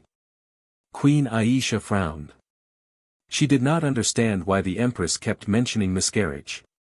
But when she heard what the Empress said next, she suddenly realized something. Later, I found out that I fell off the horse because the saddle was tampered with. Empress Medela looked at Queen Aisha. Do you know who did it? Maybe it's His Majesty's political enemy. Yes. That's what everyone thinks. Moreover, the one who served as the knight that day was the son of the political enemy. Empress Medela sneered. Then, His Majesty used this as a reason to strip the political enemy of his position in the palace. Queen Aisha was silent. She completely understood what Empress Medela wanted to say. I heard that you just suffered an assassination not long ago. Yes. Queen Aisha nodded. She wanted to explain that she had discussed this assassination with Colin, but she didn't say it out loud when the words were on the tip of her tongue. Aisha. Empress Medela suddenly held Queen Aisha's hand and said in a concerned tone, Don't be willing to be a man's chess piece, because a chess piece can be abandoned at any time. Queen Aisha bit her lip and looked up at Empress Medela. She sincerely asked for advice. Then, what should I do? Empress Medela smiled. You should firmly hold on to the things that you can truly rely on, such as the half-elven kingdom, such as the child in your belly. I understand. Queen Aisha nodded heavily. Empress Medela looked at Queen Aisha's slightly changed expression and smiled with satisfaction. Also, the San Lorenzo family will always be a strong backing for you. Thank you, Your Highness. I will always remember the grace of the San Lorenzo family. Chapter 159. Half-Elven Palace, Crystal Greenhouse. This crystal greenhouse was specially built after Queen Aisha ascended the throne. Although it was not big, it was built with natural crystals. Soft sunlight shone through the crystal dome and filled the entire greenhouse. The crystal walls were surrounded by copper pipes. From time to time, warm steam would spurt out from the holes on the surface of the copper pipes, making the entire greenhouse as warm as spring. In such an environment, even though it was winter and the wind was howling, the greenhouse was still filled with gorgeous blood roses. However, Colin's gaze was firmly fixed on Queen Aisha. Today, the half-elven queen was wearing a snow-white tunic dress that accentuated her slender waist and straight back. Her fair and slender hand held a freshly cut blood rose and slowly inserted it into the flower basket. Then, she held the flower basket and looked at it for a while, a pure and beautiful smile blossoming on her lips. This smile was completely different from the queen's usual flirtatious and charming image, which made Colin feel a little dazed. Does it look good? Queen Aisha suddenly turned her head and smiled brightly at Colin. Colin came back to his senses and nodded, It looks good. It was unknown whether he was praising the flowers or the beauty. Queen Aisha smiled slightly proudly and then put the flower basket on the small round table in the center of the greenhouse. She sat down on a rattan chair. Aren't you worried about what Queen Medela said to me? Colin also sat down on a rattan chair opposite Queen Aisha and shook his head with a smile. What is there to worry about? It's just a simple provocation. Is it really not a clever one? Queen Aisha smiled slyly, Lord Viscounts, it seems that you don't understand women, especially pregnant women. Colin put away the frivolous expression on his face and thought carefully. He couldn't help but nod. It does make sense. So, you were really touched by the Queen's words? Queen Aisha didn't answer, but instead asked, if you knew in advance that I was pregnant, would you still have proposed that assassination plan? No. Colin said without hesitation. Queen Aisha smiled sweetly, as if the man's answer satisfied her, but then she changed the topic, but I would. Colin raised his eyebrows and looked at Queen Aisha in confusion. Queen Aisha's expression was calm, but her voice was as hard as iron. I would choose to continue with that assassination plan, even if I might lose this child. Colin's expression changed slightly. Aisha, you. If I could use the life of my child in exchange for the awakening of the half-elves, I wouldn't hesitate. Colin narrowed his eyes and looked at the half-elf queen with bright eyes. Queen Aisha also stared into Colin's eyes without flinching, revealing her truest side. After a long while, Colin sighed and said with a smile, looks like Queen Medella's plan isn't very smart, because she doesn't know what kind of person you are. Then, what kind of person am I? Colin was about to answer when he felt something rubbing his calf under the round table. As soon as he raised his head, he saw Queen Elsa with a smile on her face. She was looking at him charmingly. Colin's heart couldn't help but skip a beat.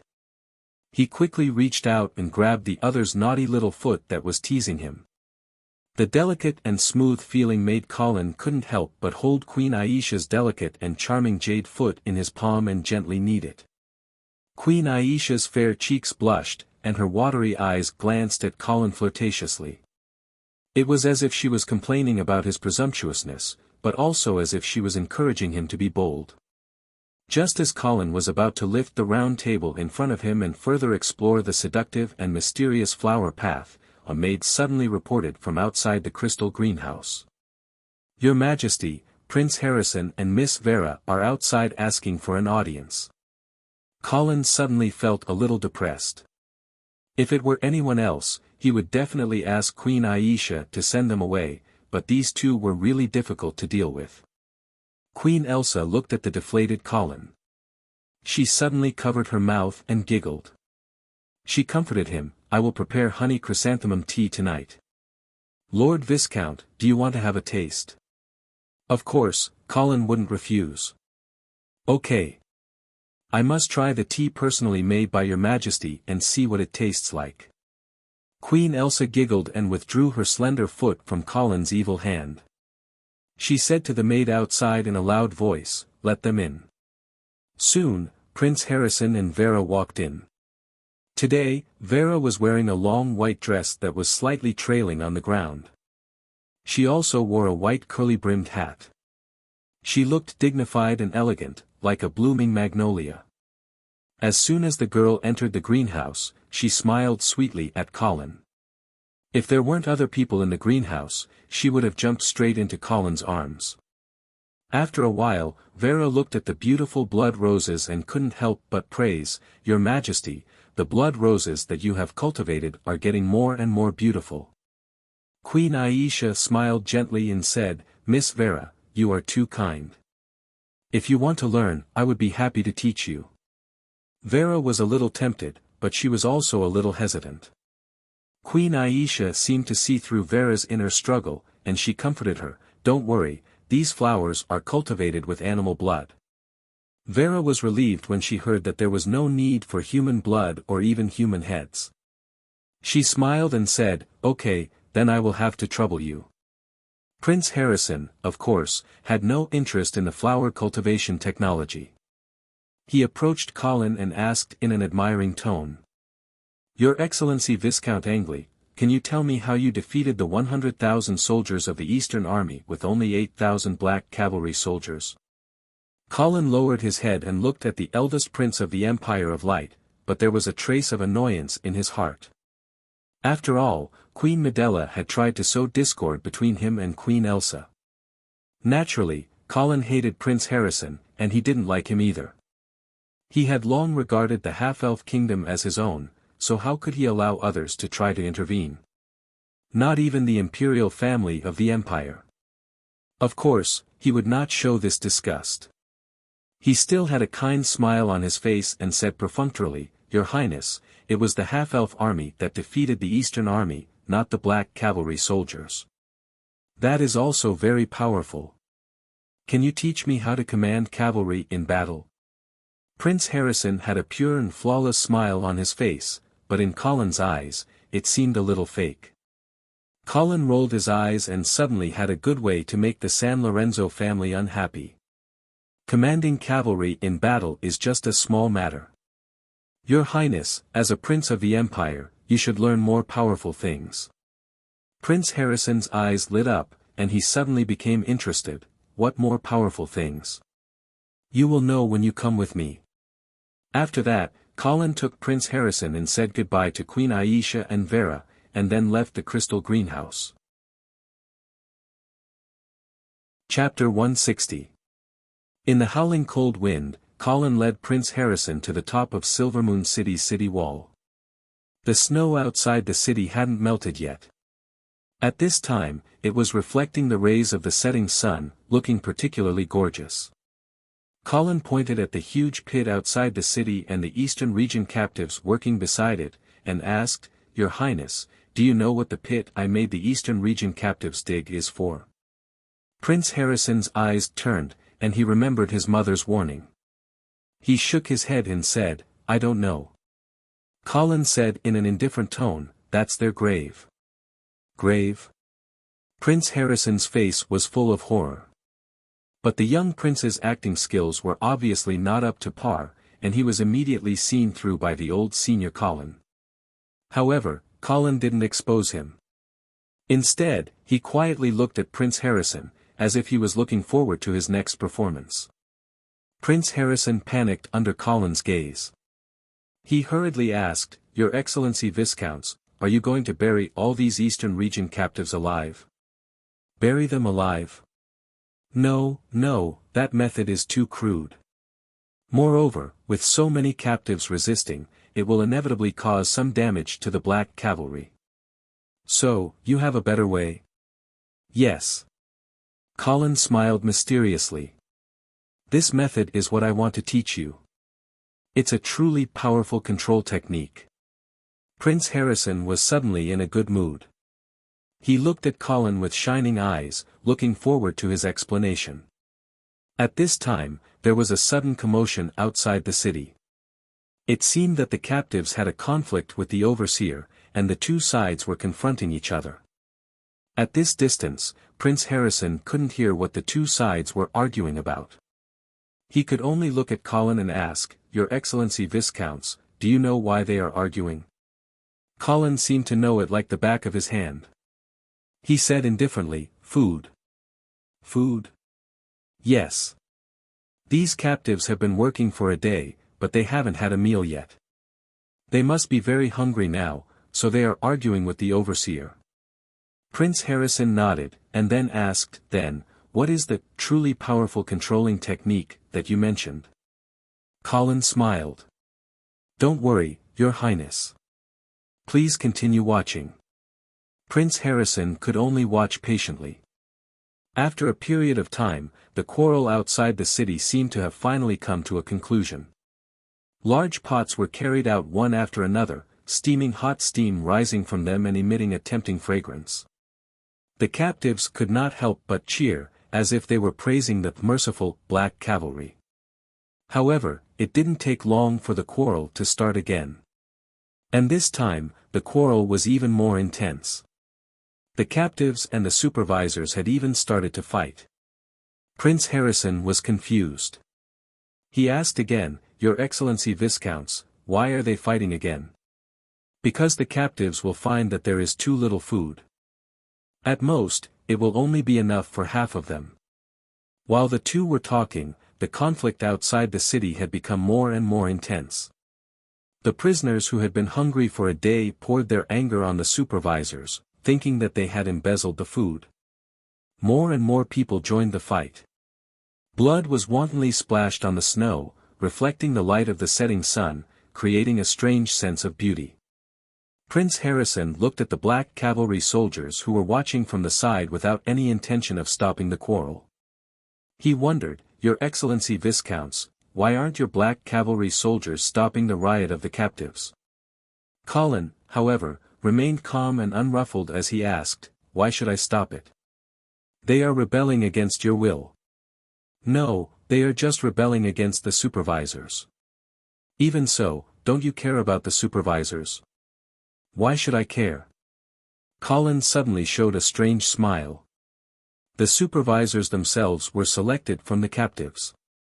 So, this is just the people of the eastern region killing each other. Prince Harrison was instantly stunned. He opened his mouth, but did not know what to say. Selecting supervisors from the captives would inevitably create a rift among the people of the eastern region.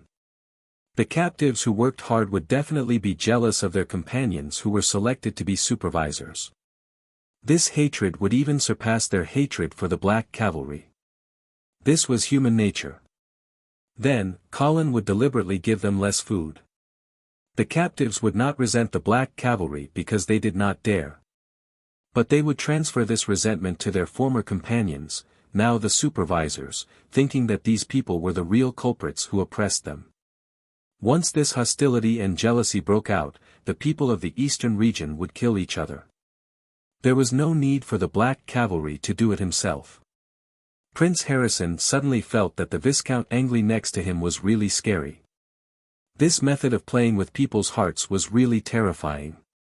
But, it was also very effective. The battle outside the city was coming to an end.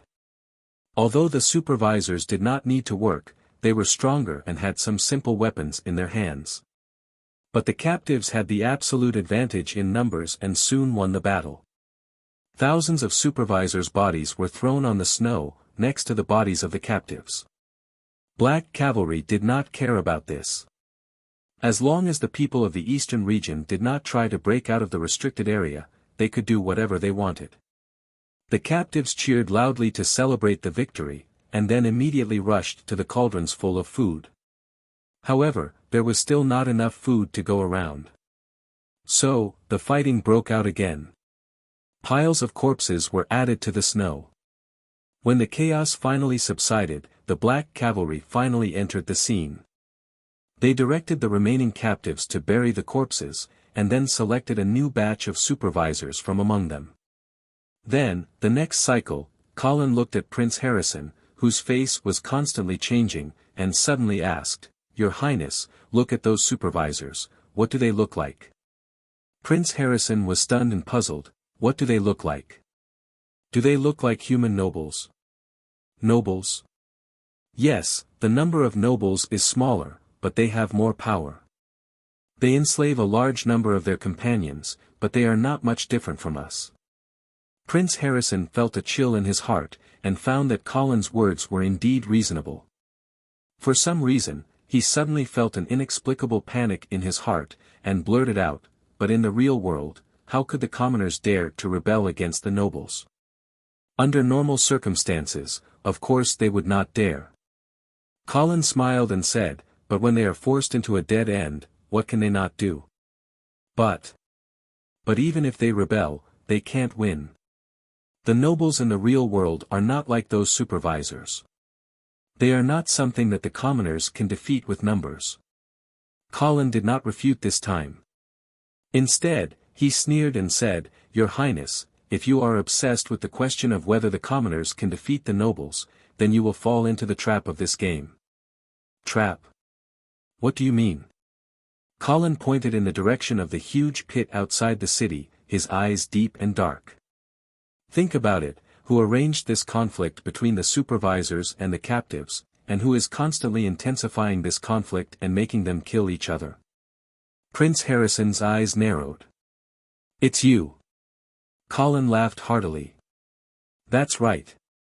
Then, think about it again. Between the overseer and the captive, do I really care who wins or loses?" Prince Harrison was enlightened. "You don't care.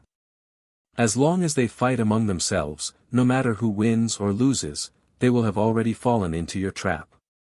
What they should really do is to unite and rebel against the Black Cavalry, and against you. Yes.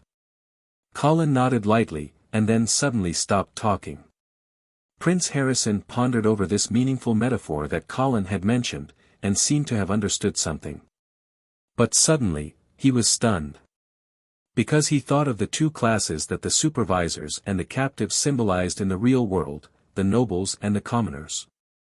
However, there was another force in this game, Colin and the Black Cavalry. What they were symbolizing was, Prince Harrison suddenly turned to look at Colin, and saw this Viscount Angley give him an enigmatic smile. He opened his mouth, wanting to ask the question in his heart, but he realized that he did not know where to start. Suddenly, this prince of the empire felt a boundless fear envelop him, and he could not help but tremble. Chapter 161. The colorful glass reflected the charming light and shadows. The statues of the 7 first-generation holy knights stood on both sides of the palace, watching the people in the hall. The nobles of the Empire of Radiance who came to watch the ceremony gathered together with solemn expressions. In the melodious sound of the bell, Prince Harrison strode into the hall with his head held high. Cheers rose from all directions.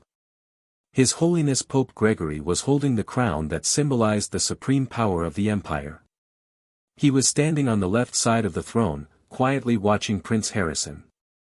An extreme desire that came from the depths of his heart made Prince Harrison unable to help but slightly quicken his pace.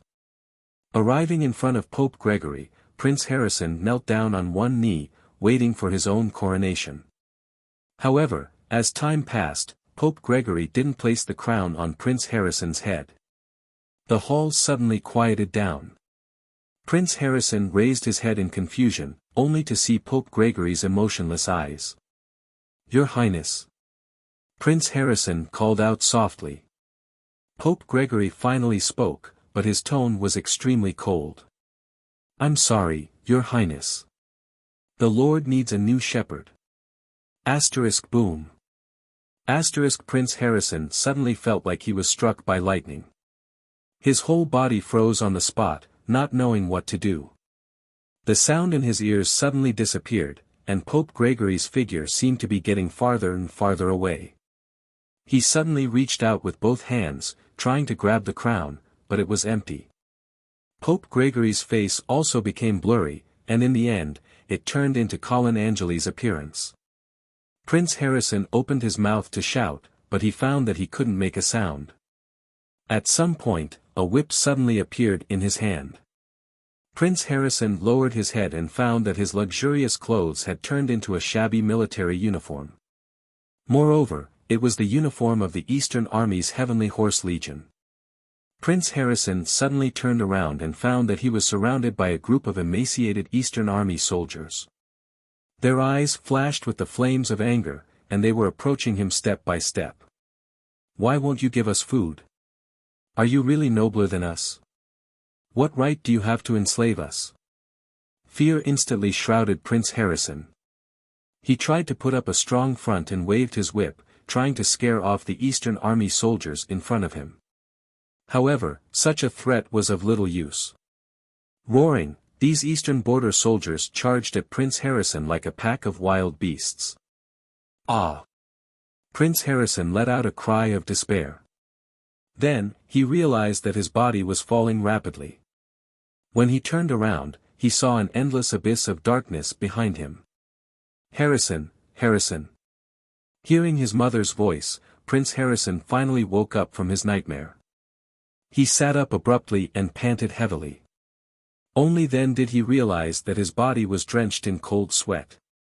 Queen Medela wiped her son's pale face with a silk handkerchief and asked worriedly, "What's wrong? Nightmares?" Prince Harrison nodded. The fear in his eyes had yet to fade. "What nightmare scared you so much?" Prince Harrison hesitated for a moment before recounting his nightmare, as well as what Colin had said to him at the top of the city wall. After he finished speaking, Prince Harrison looked at Queen Medela, who was frowning, and asked anxiously, "What's the matter?" "Mother, Are we nobles like those overseers outside Silvery Moon City? Just tools chosen by God to enslave our own kind? Queen Medela wanted to refute, but for a moment, she found that she could not find a valid reason. After a moment of silence, she suddenly asked, "What do you think?" Prince Harrison struggled for a moment, then gritted his teeth and said, "I think, why does the Emperor of the San Lorenzo family have to accept the Pope's coronation?" Queen Medela sighed in her heart. She suddenly realized that Colin had succeeded. He had successfully provoked Prince Harrison's fear of the church. This should be the other party's revenge. When Queen Medela had tried to sow discord between Queen Aisha and Colin, Colin had returned the favor and successfully sowed discord between Prince Harrison and the church. Looking at her son's pale face and sharp eyes, Queen Medela suddenly felt a headache coming on. The struggle between theocracy and monarchy was nothing new in the history of the Empire of Light. But those emperors who had tried to challenge the authority of the church had all met with tragic ends. Harrison, do you know? There was once an emperor of the San Lorenzo family who had the same idea as you. At his coronation ceremony, he did not invite the Pope, but had his own queen crown him instead. Prince Harrison's eyes lit up, and he hurriedly asked, "What happened after that?" After that, the Pope issued an edict to depose the emperor of his church, and to remove his subjects from their oath of loyalty to him. Prince Harrison immediately became nervous. Could it be that because of the Pope's edict, the subjects of the empire were no longer willing to be loyal to the emperor?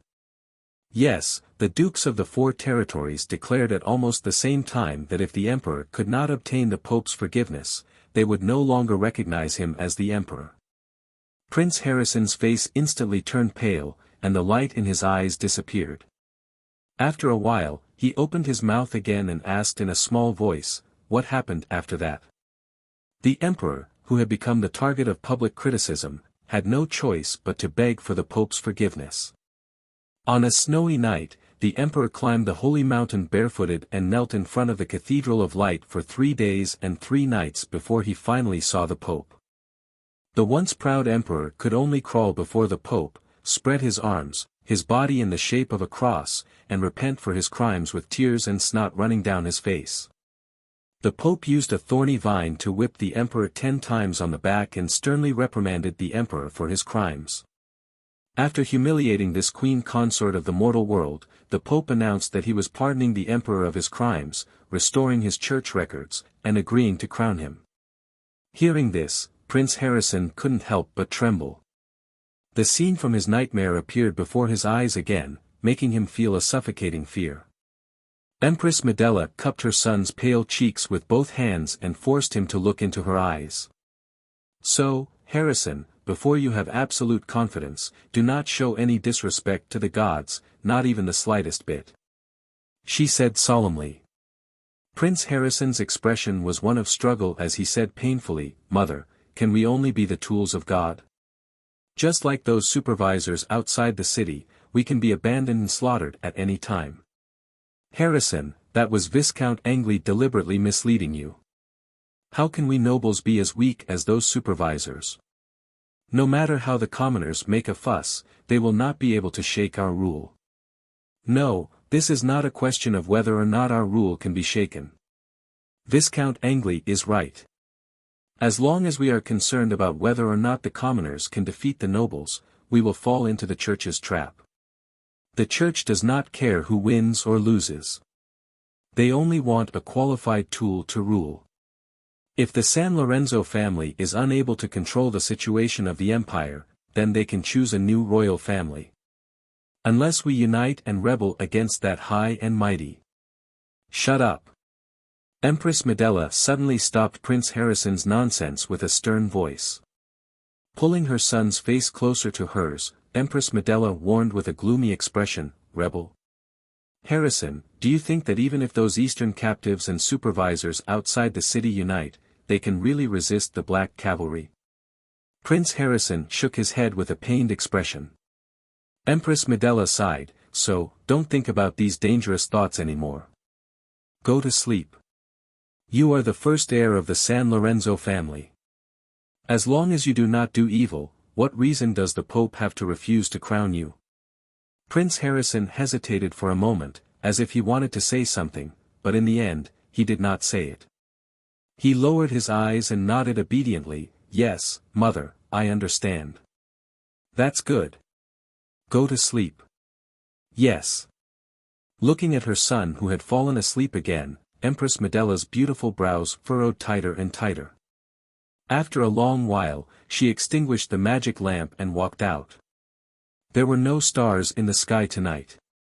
Only a silver moon hung high in the sky, sprinkling its cold light on the world. Colin's young face suddenly appeared in Empress Medella's mind. Then, an elusive smile crept onto her lips. Garcia, is he your choice? Chapter 162. Silvermoon City returned to its usual bustling state, as if the coup and bloody battle had never happened. However, observant people could sense a different aura from the half-elves. It was as if they were a completely different race. Lawrence Ullman sensed this change. As the eldest son of the Oman family and the first in line to inherit the title of Earl, Lawrence Viscounts had visited Silvermoon City a few times. Back then, when the half-elves saw him, they bowed very low, unlike now.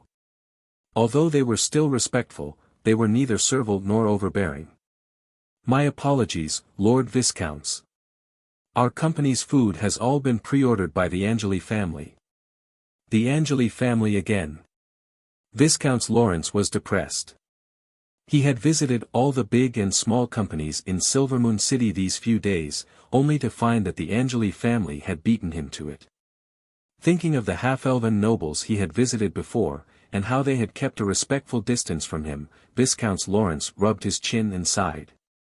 Colin Angeli, the true owner of Silvermoon City? Lord Viscounts, there is a man outside who claims to be the eldest son of Earl Oman, Lawrence Viscounts, requesting to see you. Colin was stunned. He had not expected to meet someone from the Oman family in Silvermoon City. After thinking for a while, he casually gestured for the man to enter. Viscount Lawrence was a handsome and elegant young man in his 20s. He had a pair of wine-red eyes like his father, Earl Oman. He had an impeccable smile on his face, and his every move was refined and courteous. He indeed had the bearing of an earl's eldest son. However, Colin did not like him. He had never forgotten that the Oman family was highly suspected of plotting to assassinate him. Of course, on the surface, Colin pretended to be friendly. Lord Viscount Lawrence, welcome to Silvermoon City. Lord Viscount Angeli, thank you for your hospitality. My father has always said that you are a military genius, but I didn't expect it to be proven so quickly. In the Battle of Silvermoon City, your glorious feat of defeating the Eastern Border's Pegasus Legion with the remnants of the Black Cavalry and the half-elven Silvermoon Guard has spread throughout the northern frontier. Countless bards are singing your name. Viscount Lawrence's words of praise came out of his mouth with a sincere smile on his handsome face. Even though he knew that it was just polite words, it still made the person being praised feel his sincerity. You flatter me. In the Battle of Silvermoon City, it was mainly due to the bravery of the soldiers. I really didn't contribute much. Colin smiled and invited the other party to sit at the round table. He then asked the maid to bring them coffee. Viscount Lawrence sipped his coffee while looking at the decorations in the hall. He seemed to be deeply attracted by the murals and sculptures. After a while, he revealed a satisfied smile, as if he had obtained great satisfaction from appreciating them. Colin didn't have such appreciation ability. In his opinion, these famous paintings and sculptures might as well be exchanged for gold coins. May I know why Lord Lawrence has come to Silvermoon City? If there's anything I can help with, please feel free to tell me. Actually, it's like this. I'm sure you've already heard that the northern frontier is currently experiencing a famine. The Oman family's territory is no exception. That's why my father sent me to Silvermoon City this time to buy some food back to solve the urgent situation. However, I've been to all the large merchant guilds in Silvermoon City these past few days, and I've discovered that you've already bought all the food in advance. That's why I've shamelessly come here to buy some food from you." Colin put down his coffee cup and purposely put on a troubled expression. "I see. Actually, I'm very willing to help the Oman family. After all, our families are related by marriage. However, the shortage of food in the Angeli family's territory is indeed a little too great. Even with the current food reserves in Silvermoon City, it's barely enough, so." Hearing Colin's excuses, Viscount Lawrence maintained a smile on his face, but he was already cursing in his heart. The half-elven kingdom's agricultural standards were renowned, and Silvermoon City had always been known as the Empire's granary. The food produced by the half-elven kingdom was more than enough to supply half of the northern frontier. Now, he was saying that it was barely enough to supply one Viscount's territory. Who was he trying to fool? "Lord Viscounts, I can understand your difficulties. However, the Oman family does need help now. How about this, as long as you're willing to sell some of your food to us, I'll accept any price." Colin was overjoyed. "I've been waiting for you to say that." He'd monopolized the food in Silvermoon City this time. Apart from supplying the Viscount's territory, he'd planned to sell the rest to make a fortune. Now that someone had come knocking on his door, of course he wouldn't be polite. "Ahem, you're being too polite. Since the Oman family is so lacking in food, of course I won't leave them in the lurch. However, I won't take advantage of them either. I'll sell it to you according to the market price." "Thank you, Lord Viscounts." Viscount Lawrence hurriedly expressed his gratitude. However, he understood that the so-called market price was definitely not the market price in Silvermoon City, but the market price in the northern frontier. However, the price of food in the northern frontier had already skyrocketed. How dare he say that he won't take advantage of them? Colin slowly raised his coffee cup and smiled. "I'll arrange for someone to contact you. You can discuss the details of the deal with him." "All right." Viscount Lawrence had no choice but to nod in agreement. Then, he asked, "Lord Viscounts, may I ask when you'll return to the northern frontier?" "Tomorrow is Queen Aisha's coronation. I plan to return after attending the ceremony." Viscount Lawrence didn't seem surprised by this. He only smiled and reminded, "Lord Viscounts, the northern frontier hasn't been too peaceful recently. Please be careful when you return." Colin's lips curled into a cold smile. "With the black cavalry escorting me, I'd like to see who has the guts to do anything to me." "Ah, that's right. I was overthinking." Viscount Lawrence smacked his head and laughed. After taking a sip of coffee, Viscount Lawrence spoke again, "Lord Viscounts, I wonder if you've heard of a rumor circulating in the northern frontier recently." "What rumor?" "The rumor says that the famine in the northern frontier is actually due to a plan by the Duke of St. Hilda." Colin's heart skipped a beat as he understood. However, he didn't show it on his face as he asked, "What plan?" "When the trolls broke through the northern frontier's defense line and invaded the hinterland of the northern frontier, it was actually a show put on by the Duke. The goal was to numb the trolls and lure them out, thus giving the Black Cavalry a chance to win." Colin drank his coffee in silence, cursing in his heart. "Wasn't this the plan that your old man, Count Oman, first proposed? Why are you trying to push the blame to the Duke of St. Hilda now? Didn't you say that it was a rumor? That probably doesn't have much credibility." "That's right. However, if this rumor is true, then Lord Viscounts, do you think the Duke of St. Hilda is responsible for this famine?" Colin blinked. After a moment of silence, he suddenly said with a solemn expression, "If it's true, then the Duke of St. Hilda should indeed be responsible." Hearing Colin's answer, Viscount Lawrence finally revealed a sincere smile. The two then chatted for a while before Viscount Lawrence took his leave. Looking at the back view of the other party gradually disappearing, Colin could already confirm that a storm was about to engulf the northern frontier. Chapter 163. Vera, are you okay? Colin looked at the girl in front of him with a worried face and asked gently. He had just confessed everything to Vera, including the fact that Marquis Garcia was her biological father, the conflict between her adoptive father and her biological father, the reason why the Duke of St. Hilda married her off to the half-elf kingdom, and the possible conspiracy behind it, because Marquis Garcia was captured in the Shadow Canyon and the time to return to the northern frontier was just around the corner. Colin could no longer hide these things. He did not want Vera to return to Coldwinter City in a daze and return to the side of her adoptive father who harbored evil intentions towards her. As for the ban on Marquis Garcia, he could only say that it was an emergency. He believed that even if he knew about it in the future, he would understand Colin's difficulties. However, such a cruel and ugly reality was still somewhat difficult for Vera to accept. At this time, she was staring at the ground in a daze.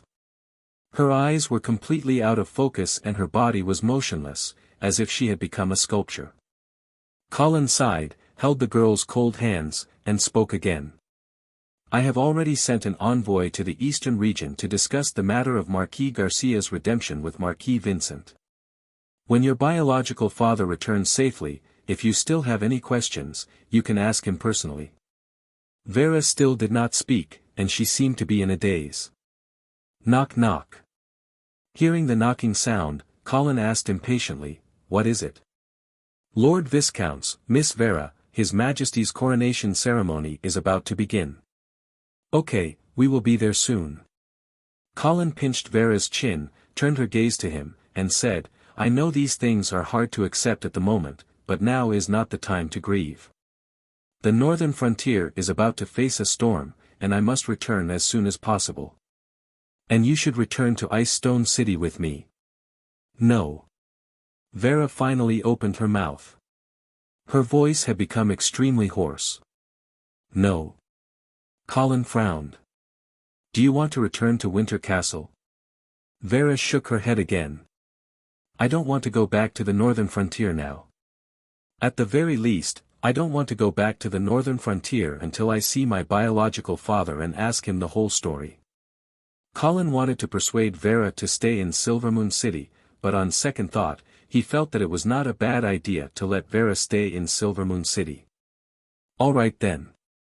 Why don't you stay in Silvermoon City? Queen Aisha will take good care of you. Furthermore, when we exchange prisoners in the future, the location will most likely be between the two territories. You can wait for Marquis Garcia in Silvermoon City." Vera nodded her head and accepted the arrangement. Colin heaved a sigh of relief and prepared to attend the Queen's coronation. However, as soon as he got up, he realized that Vera was hugging him from behind. "I'm sorry, Colin. I need some time." Colin slowly turned around and hugged the girl tightly in his arms. He comforted her. "It's okay. I understand. Thank you." Vera gently pushed Colin away. "You should go to the coronation ceremony. Don't be late." "Are you really not going?" "No. Please apologize to Her Majesty for me." "Okay." Colin held the girl's face and kissed her gently. He then turned around and left. "Aisha Miller, today, in the name of the holy ancestors of the San Lorenzo family, I crown you. May the Supreme God of Light bless you so that you will not be violated in the future. May the God of Light guide you on the way forward and sweep away all obstacles in your way. You should take pity on your people and ensure their livelihood. You should respect your vassals and give them glory. You should protect the reputation of the half-elven kingdom so that it will not be covered in dust. Please remember that you are the Lord of Silvermoon City, the King of the half-elves, and a loyal vassal of the San Lorenzo family. May you live up to the expectations of the half-elves, the trust of His Majesty the Emperor, and the glory of the God of Light." Half-elven Palace, inside the palace hall. Prince Harrison was wearing a golden robe and holding the half-elven crown in his hand. He had a solemn expression as he recited a lengthy prayer. His face was very pale, and he looked a little dispirited. It seemed that he had not been resting well recently. When Colin saw this scene, he could not help but feel a sense of satisfaction. He knew that he had successfully planted a seed of hatred in Prince Harrison's young heart. It was just waiting for the day when it would blossom and bear fruit and give the San Lorenzo family a surprise. As he thought of this, Colin could not help but look at Queen Medela, who was standing next to Harrison. This beautiful queen, whose facial features were quite similar to Vera, was actually looking at Colin at this moment. When their eyes met, Colin immediately put on a perfect smile and nodded at the other party. Empress Medela smiled as well. Her large, watery eyes stared unblinkingly at Colin, as if to say, "Young man, you have successfully attracted my attention." At this moment, Harrison finally placed the half-elven crown on Aisha's head. When the crowned half-elven queen stood up and faced the crowd, all the half-elven nobles present drew their swords and knelt on one knee, swearing, "My queen, I swear to be loyal to you from today until eternity."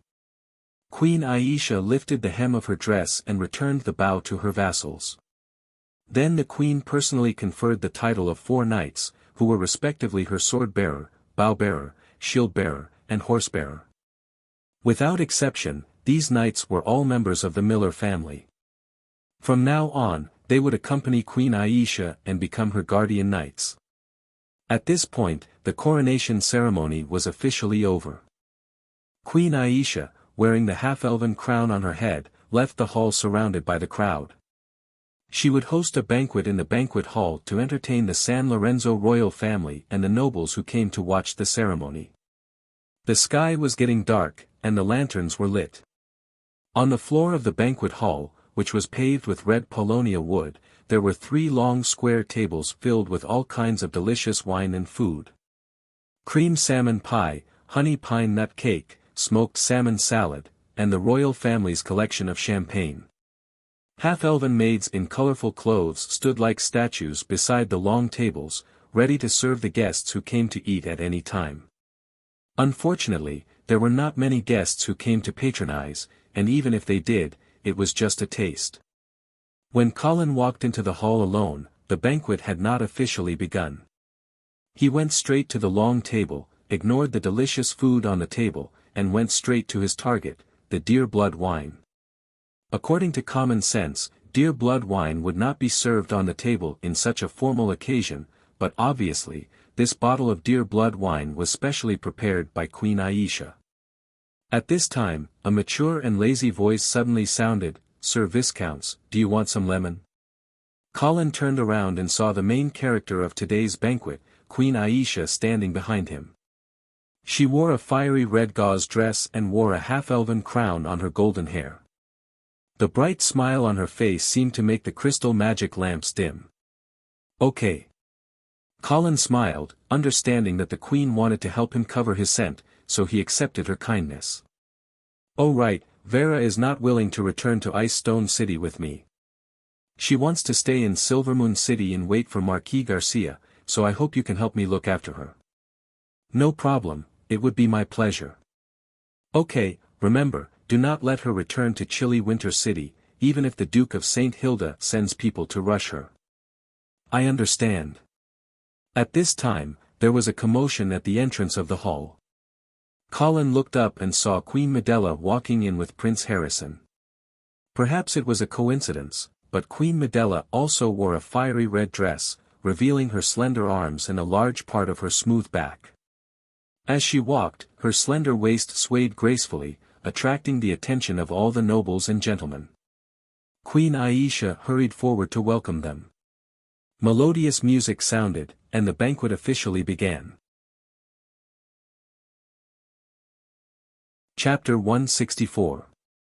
Asterisk tap, tap, tap, asterisk. The sound of crystal shoes stepping on the floor approached Colin, a strange rhythm knocking on his heart.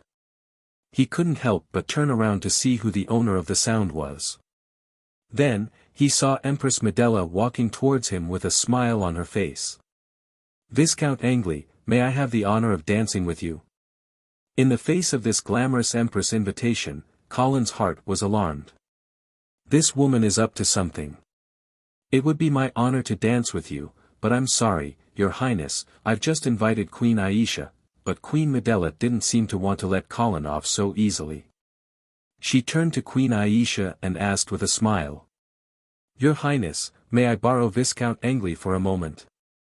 Of course, Queen Aisha could only reply with a smile, at the same time giving Colin a look that said, good luck. Colin was speechless. He could only take Queen Medella's hand and walk to the dance floor. The melodious harp accompanied the light bagpipes, playing an elegant and moving movement. Colin stood in the middle of the dance floor, looking into Queen Medella's eyes. He placed his right hand on her smooth back and pulled her into the crook of his arm. Queen Medella had a charming smile on her beautiful face.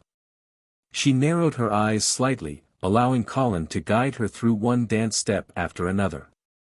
Colin and Queen Medella displayed an astonishing tacit understanding in the music, as if they were dance partners who had known each other for many years. They performed the elegance of the court dance to the extreme, pleasing to the eye. Under the admiring gazes of the crowd, Queen Medella suddenly whispered, Viscount Angley, thank you for teaching Harrison. You're too polite, Your Highness. This is what I should do, Colin replied in a manner that was neither servile nor overbearing. Colin was no longer the powerless son of a baron who could only go with the flow. With the power he now had, he didn't even need to bow and scrape in front of the Queen. Moreover, this matter was instigated by the Queen in the first place. Colin had to give her a warning and counterattack. Otherwise, she would definitely try to encroach on the half-elven kingdom that Colin regarded as his exclusive property. Hearing Colin's reply, Queen Medella didn't get angry. Instead, a perfect smile bloomed on her face. In that instant, the Queen revealed a soul-stirring temptation that stunned the noble youths in the hall. They couldn't wait to replace Viscount Angley in dance with the Queen. However, Queen Medella noticed that although her dance partner Colin had a smile on his face, his eyes were still clear. She could even detect a trace of well-hidden vigilance and fear. Your Excellency Viscounts, I'm not your enemy. Queen Medella spoke again, if you've misunderstood me before, I hope this dance will let you feel my apologies. You're exaggerating, Your Highness. I only have respect for you. There are no misunderstandings. Colin replied casually. Am I that gullible? Queen Medella stuck her chest out and pressed her entire upper body against Colin's. The distance between the two had already exceeded the limits of a normal ballroom dance. Colin shuddered and almost stepped on the wrong rhythm. Then, he heard Queen Medella whisper in his ear like a lover. Viscount Angley, I'm serious. Your teaching of Harrison is actually very much to my liking. To tell you the truth, that's the fate of the San Lorenzo family for 1,000 years. Even if you didn't teach him, I would have done it sooner or later. So, my thanks are sincere. Furthermore, if everything you've said to Harrison is true, then we're actually natural allies. Colin couldn't help but tilt his head slightly and look at Queen Medella in his arms. A pair of dazzling and enchanting eyes seemed to have a soul-stirring charm. Colin almost couldn't help but indulge in them. Your Highness, I don't quite understand what you're saying. Seeing that Colin was still deliberately playing dumb, Queen Medella giggled. Colin. Queen Medella breathed into Colin's ear, and the way she addressed him became exceptionally intimate. Actually, the power of this alliance is far beyond your imagination. Think about it carefully. When you understand it one day, you can come to me. Colin blinked and continued to play dumb. He cursed again in his heart. Am I that gullible? You want me to work for you with just a few words?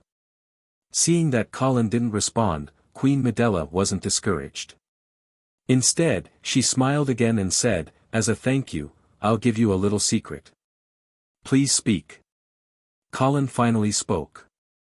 He wanted to see what other tricks the Queen could play. The sword that my brother gave you, do you know its origin? The Blade of Judgment? Colin's heart skipped a beat. He nodded and said, yes, I know a little about it. It said that it was originally the sword of Duke St. Theon. Then you know what happened to the St. Theon family? Yes, I heard that they were exterminated. The smile on Queen Medella's face suddenly became unfathomable. How could a paladin family be so easily severed? Oh. Colin raised an eyebrow, but he wasn't too surprised. Then do you know where they are now? Queen Medela didn't answer. Seeing this, Colin didn't pursue the matter. In fact, he wasn't very interested in this family. If he wasn't given the blade of judgment, Colin wouldn't have interacted with them at all. After a moment of silence, Queen Medela suddenly tilted her head and looked in the direction of Queen Aisha. She smiled and said, "Someone is trying to court your little lover." Colin looked over and saw Queen Aisha talking to a young man. The young man was none other than Lawrence Oman, who had visited Colin the day before. Colin smiled and denied, "Your Highness, you must have misunderstood something. How could Her Majesty be my lover?" Queen Medela smiled charmingly, obviously not believing Colin's denial. However, she didn't continue on this topic. Instead, she changed the topic. "Are the people of the Oman family very annoying?" "Your Highness, my sister married into the Oman family." Colin wouldn't admit that he hated the Oman family. "Is that so?" "Sorry, but I just don't like them, especially those red eyes." Queen Medela seemed to mention it casually. "Just like the St. Thean family back then, it makes people panic." Colin's heart skipped a beat as he said in surprise, "The St. Thean family also has red pupils." "That's right." Empress Medela suddenly smiled mysteriously. As if struck by lightning, Colin's expression instantly froze. Queen Medela's lazy voice sounded again, "Do you know how Count Oman's wife from the Su Duo family died?" "How did she die?" Queen Medela didn't say anything else. Colin understood that the other party was deliberately keeping him in suspense, probably wanting him to join the so-called alliance. Of course, he wouldn't fall for it. However, the information given by the Queen was enough to make Colin's imagination run wild. Names kept popping up in his mind as if they were out of his control. The St. Thean family, the Savoy family, the Oman family, the Su Duo family. Count Oman, Lady Penny, Lawrence, Madame Su Duo, Vala. Colin felt as if he had seen a clue that connected all the doubts from before. Under his full concentration, everything around him seemed to be far away. Unknowingly, the harp played the last note. At the end of the song, Colin stopped dancing like a puppet. But then, he felt a pain in his foot. When he looked down, he saw Empress Medela stomping on his foot without any hesitation. She even used all her strength to stomp on his foot. "You actually got distracted while dancing with me. Viscount Angley, you're too rude." Colin grimaced in pain and hurriedly apologized to the Queen before sending her back to the side of the stage. Then, he smiled and greeted Viscount Lawrence, who was beside Queen Aisha. "Your Excellency Viscount Lawrence, we meet again." Chapter 165. Brass Town, located southwest of Ice Stone City, got its name from a brass vein buried underground. There weren't many locals in the town, and most of them were slaves who worked in the mines. But now, these slaves who were supposed to be exploited in the dark mines were leisurely wandering the streets as if they were free people. If they weren't so weak and skinny, they would be no different from free people. The reason for this situation wasn't because the mine owners suddenly found their conscience and decided to give the slaves a vacation, but because the mine owners had all run away. They had no choice but to run. If they didn't run, they would lose their lives. Any commoner in Brass Town with a bit of wealth had all run away, not to mention the town officials and mine owners. Under the ravages of famine, Brass Town had become a giant barrel of gunpowder. The slaves who didn't have enough to eat didn't care about the overseer's whips. They were about to starve to death, and you still want me to work? Thus, the starving slaves started a rebellion. They smashed the shackles on their feet, killed the overseers, and chased away the town's garrison, successfully taking over the town. This small town, which used to be quite prosperous, gradually became desolate and depressing after this rebellion. The slaves whose eyes were green with hunger began to rummage through the town in search of any food they could stuff into their stomachs. But they were still hungry. A few slave leaders were gathered in a tavern in the center of town. They had to solve the problem of food, or else this town would really become a ghost town. "You said you can find food?" A slave leader looked at the unfamiliar guest across from him and asked cautiously. Sar nodded and said confidently, "Of course, as long as you listen to me, you will definitely be able to fill your stomachs." "Then tell us, where can we find food?" Sar said word by word, "Ice Stone City." The slave leaders were stunned for a moment, then burst into laughter. "Kid, are you messing with us? That's the castle of a noble lord. There are knights inside. Not only are there knights, there's also a large army. Do you want us to die?" In the face of everyone's doubts, Sar's expression did not change. He slowly raised a finger. "Firstly, there aren't many troops in Ice Stone City. Most of the Angeli family's private army had already been buried in the Sky Ice Plains, and the rest were brought to Silvermoon City by Viscount Angli. Although we have recruited a new batch of soldiers, their combat strength is very weak." Without waiting for the slave leaders to refute, Sar raised another finger. "Secondly, Viscount Angli is currently not in the city. Of the 3 knights in the city, 1 followed him to Silvermoon City, and 1 has already gone to Ice Lake Town to quell the rebellion there. Only 1 knight remains in Ice Stone City." The slave leaders looked at each other and seemed to be moved. A smug smile appeared on Sar's face as he raised another finger. "Third, I've already contacted the slaves in the city. They will start a rebellion tomorrow night. So, what are you afraid of?" This time, the slave leaders were even more restless as they began to whisper to each other. In the end, one of the slave leaders suddenly questioned Sar, "Why should we believe you?" Sar spread his hands. "Do you have any other choice? Either stay in Brass Town and gnaw on oars, or follow me to Ice Stone City and take a gamble."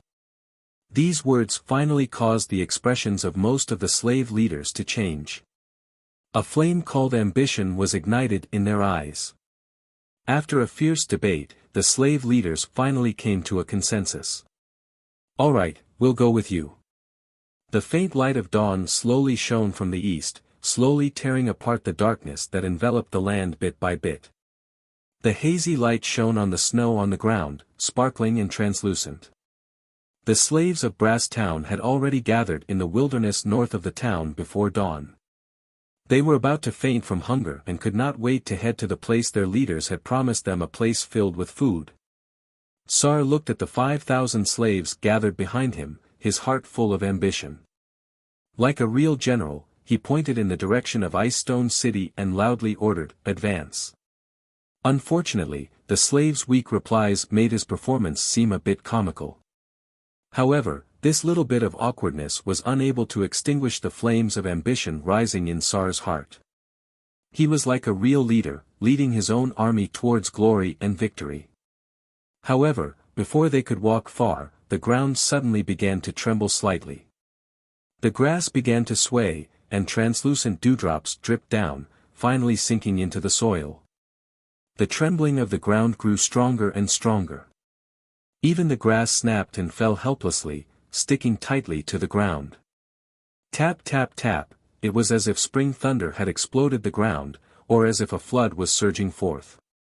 The withered grass and shattered gravel on the ground began to tremble, as if boiling water was boiling. The continuous sound of hooves came from afar, as if the earth was about to be torn apart. Sar abruptly turned his head and saw countless black shadows suddenly appear in the east, instantly filling up the ground without a single gap. The weather changed, and even the sun that had just risen was covered by the black flag. The dense horde of cavalry swept towards the slave rebel army in Brass Town with an aura that could topple mountains and overturn the seas. The tall warhorses did not care about the existence of the grass and gravel at all, galloping on the ground that was still covered in a thin layer of snow. The snow that had yet to melt shattered under the hooves of the horses, emitting a dazzling light under the sun. Wu, an ear-piercing bugle sounded. That was the order to attack. In that instant, Sar felt as if he had fallen into an ice cave. His mind was blank, and he stood stupidly on the spot, as if he had become an ice sculpture. His past ambitions, unwillingness, dreams, and the beautiful figure buried in the depths of his memories melted like snow in front of this apocalyptic cavalry charge. It's the leader's army. Run! In front of this kind of attack, the slave rebel army did not even dare to think of resisting, and they scattered in a hubbub. However, this kind of action was no different from suicide. Even if the slaves were given 2 more legs, they would not be able to outrun the charging cavalry. Kill! Countless cavalry roared, and like wolves in a flock of sheep, they charged into the slave rebel army and began a bloody massacre. Blood flowed freely, and heads flew everywhere. In front of the unstoppable force of the black cavalry, the 5,000 rebel slaves were no different from 5,000 pigs. Colin casually chopped down a rebel soldier who was stunned on the spot, as if he had been scared silly by the charge of the black cavalry. Isn't this the filial son? Sneering in his heart, Colin did not have the slightest intention of stopping, and he urged his horse forward. It was as if he had just casually crushed an ant. Chapter 166. The rebellion in Ice Stone City was brought forward. The rebellion that was originally planned to start in the evening broke out near noon. The reason was very simple, even laughable: the slaves couldn't stand the hunger anymore. It was a fool's dream to make these starving slaves follow the plan strictly. Looking at the granary in front of them, how could the slaves hold back? They directly rushed up, throwing the plan of their leaders out of the window. As the battle cries rang out, the slaves gathered in the other granaries in the city decided to go all out. They directly tore off their masks and rushed up to steal the food. Steal the food, not give it out. The disorderly slaves made the word "steal the food" filled with the smell of blood. Countless starving slaves madly rushed into the granary, wanting to get some food out. However, the slaves who carried the food out were immediately surrounded and robbed by their companions who rushed in from behind. In the end, they started fighting among themselves. Countless slaves fell, and countless more squeezed in. Hysteria drowned their minds. There was no need for the city defense army to move. The granary became a battlefield for the slaves to kill each other. No one could peacefully steal the food from inside. The precious food was scattered on the ground, trampled on by the slaves, and even stained with blood. Some clever slaves saw that they couldn't charge into the granary, so they turned around and killed their way into the homes of the commoners.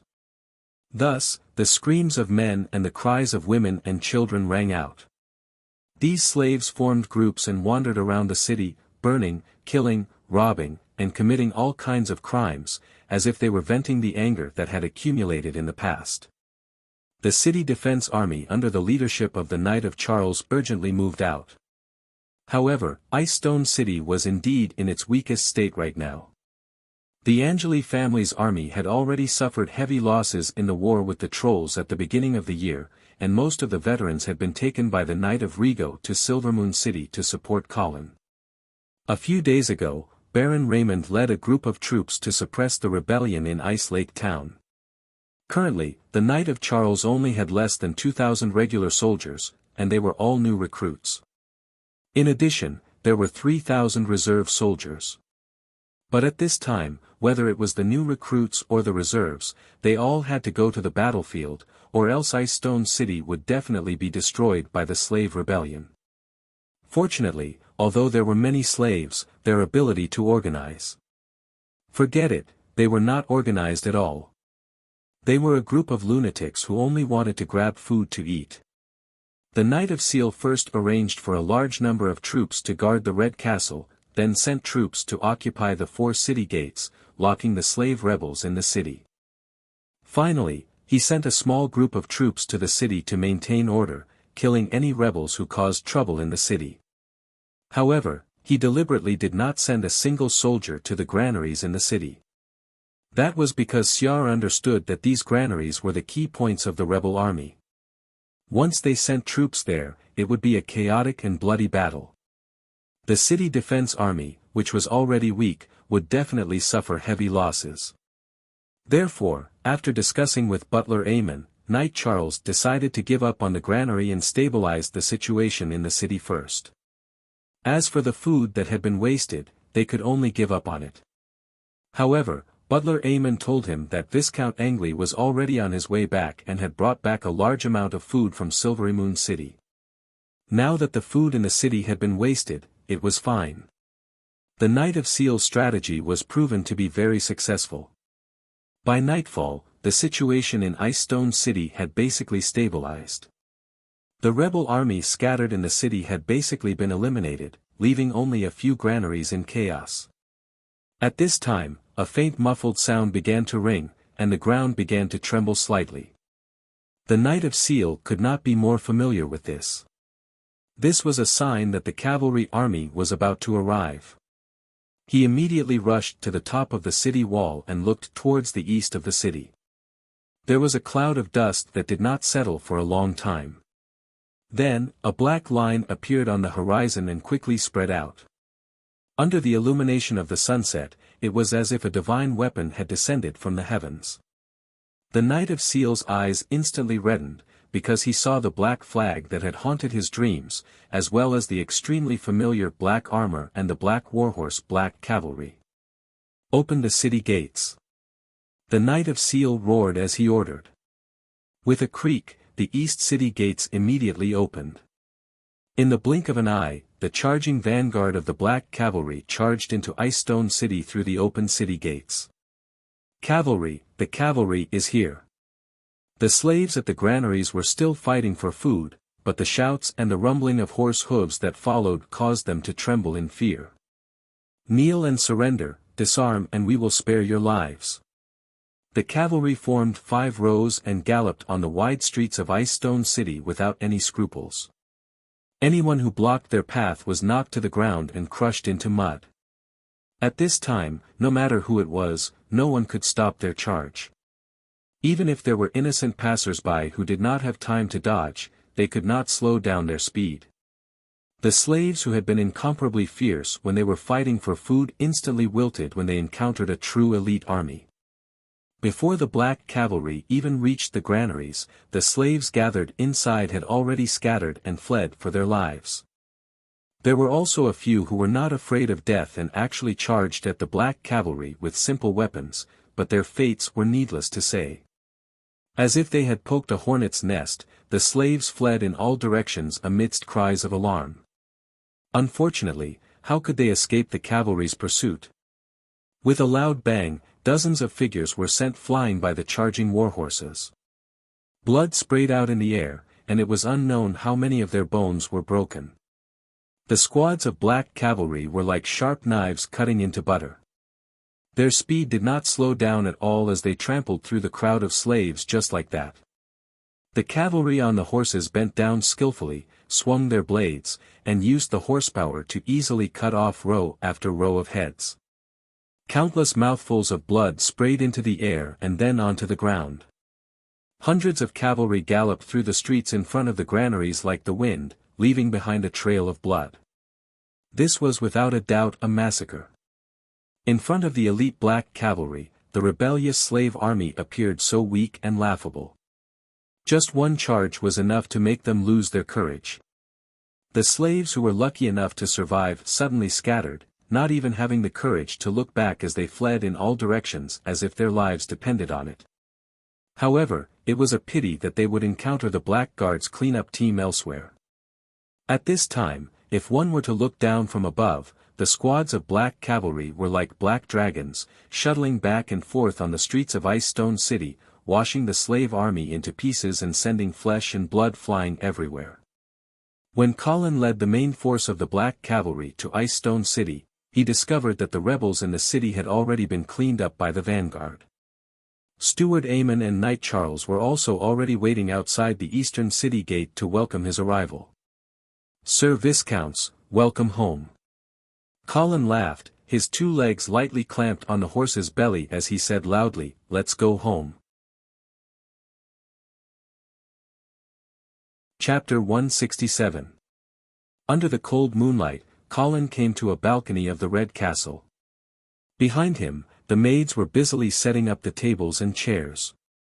They also brought in 4 glasses of champagne and a few plates of dried fruits before quietly leaving. "Sit," Colin said to Eamon, Quincy, and Knight Charles with a smile. "Yes, master." "Yes, Lord Viscounts." The 3 of them sat down and raised their wine glasses, clinking them with Colin's. After taking a sip of wine, Butler Eamon was about to report to Colin about the recent political situation in Ice Stone City when Colin raised his hand to stop him. "Don't be in such a hurry. I have a question in my mind since returning from Silvermoon City.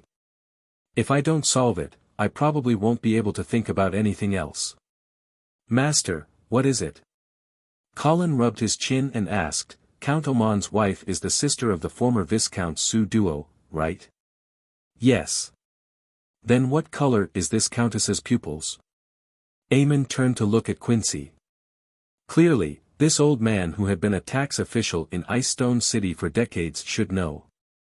"Lord Viscounts, the countess's pupils are blue." "Are you sure?" "I'm sure. I watched her grow up. Even if I close my eyes, I can still recall her face." A smug smile appeared at the corner of Colin's mouth, as if a guess in his heart had been confirmed. However, out of caution, he still asked, "Has there ever been a direct descendant of the Su Duo family with red pupils?"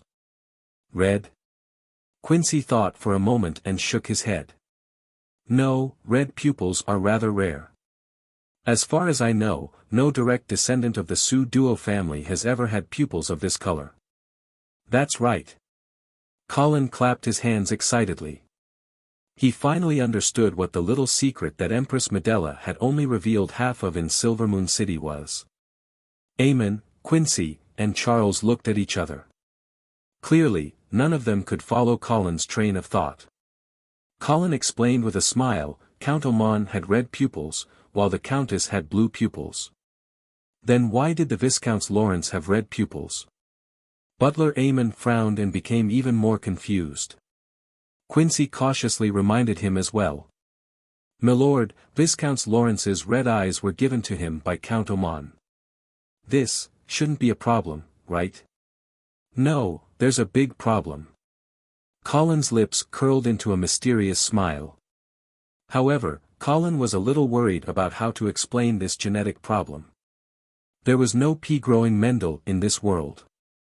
People's understanding of genetics was still very shallow, and they didn't know the difference between recessive genes and dominant genes. In their understanding, it was normal for a father with red pupils to give birth to a son with red pupils. However, if one understood the basic theory of genetics, they would understand that this was not necessarily the case. Red pupils were rare, indicating that it was a recessive trait.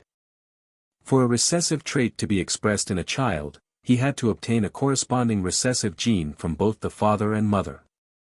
In other words, Count Oman and the Countess had to both have the recessive gene of red eyes to give birth to a red-eyed son. Count Oman had no problem. His family had always had the gene of red eyes. However, the Su Duo family did not. What was even more interesting was that Earl Oman's most beloved lover, Penny, was red-eyed.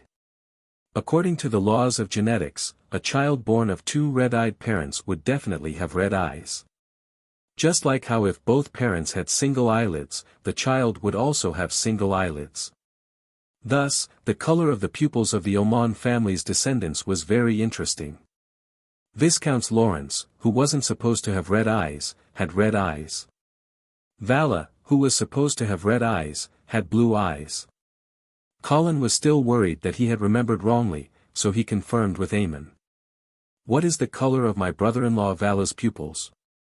Eamon was confused, but he still replied, "It's blue, my lord." As expected. Colin was now sure.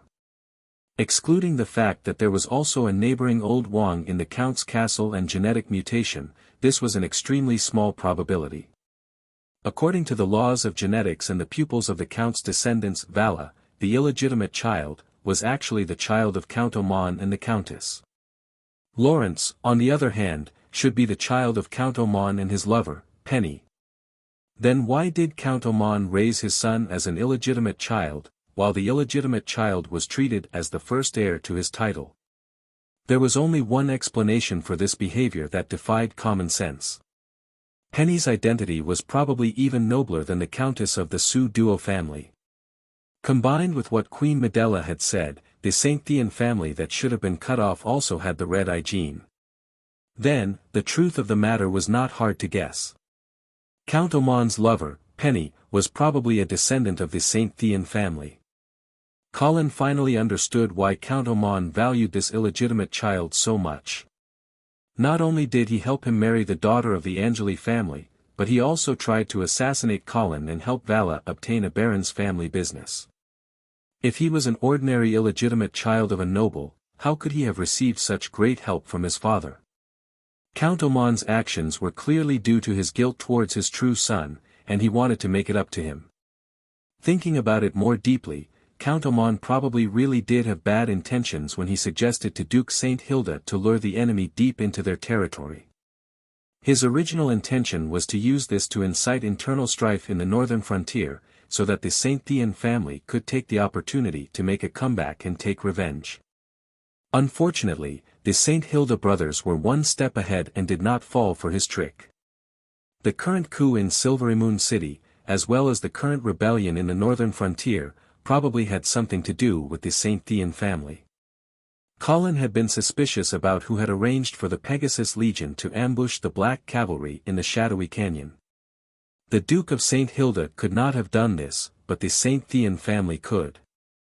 300 years ago, it was the Dukes of the North who led the army to defeat the main forces of the Saint Thean family, thus opening the curtains to the decline of this paladin family.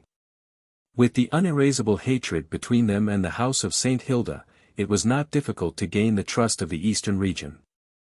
Thus, it could be inferred that the coup in Silvery Moon City was related to the Saint Thean family. For example, the Savoy family might have been a pawn of the Saint Thean family. If one thought back to the time when the Savoy family fell, they would find that it was after the Saint Thean family lost their power. Thus, the relationship between the two families was definitely not simple.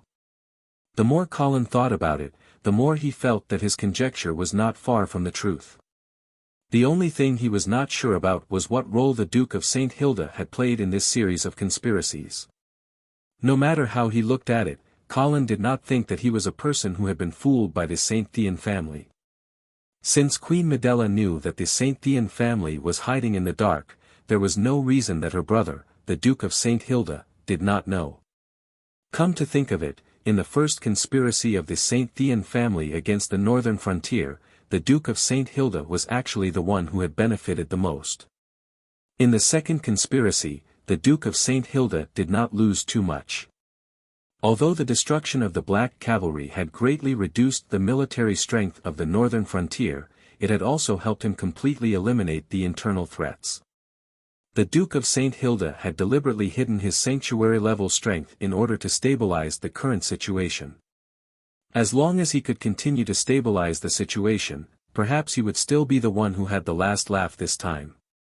Of course, the Saint Thean family would definitely not let the Duke of Saint Hilda have his way so easily. The northern frontier was bound to be turbulent. Thinking of this, Colin suddenly asked, "By the way, do any of you remember what the Saint Thean family emblem is?" Quincy thought for a moment and answered. "My lord, it's the colorful tiger." Chapter 168. "My lord, what you said, seems to make some sense." Steward Aemon chose his words carefully. However, the hesitation in his eyes made Colin understand that it was unrealistic for these people who didn't understand the basic principles of genetics to understand the complicated relationships among the descendants of the Old Man family. "Aemon, if you have the time, you can plant some peas and see if two short-stemmed peas can produce taller ones. Then, you'll understand why I'm so sure that Vala isn't Count Aldman's illegitimate child." "Yes, my lord." Aemon respectfully noted this down. He was truly prepared to study it in the future. As for the things I just said, whether you believe it or not, bury them in your hearts for now and don't spread it out. The development of the northern frontier should prove my conjecture. Yes. Colin raised his cup again and drank with his 3 retainers before saying, "All right, now you can tell me about the fief situation."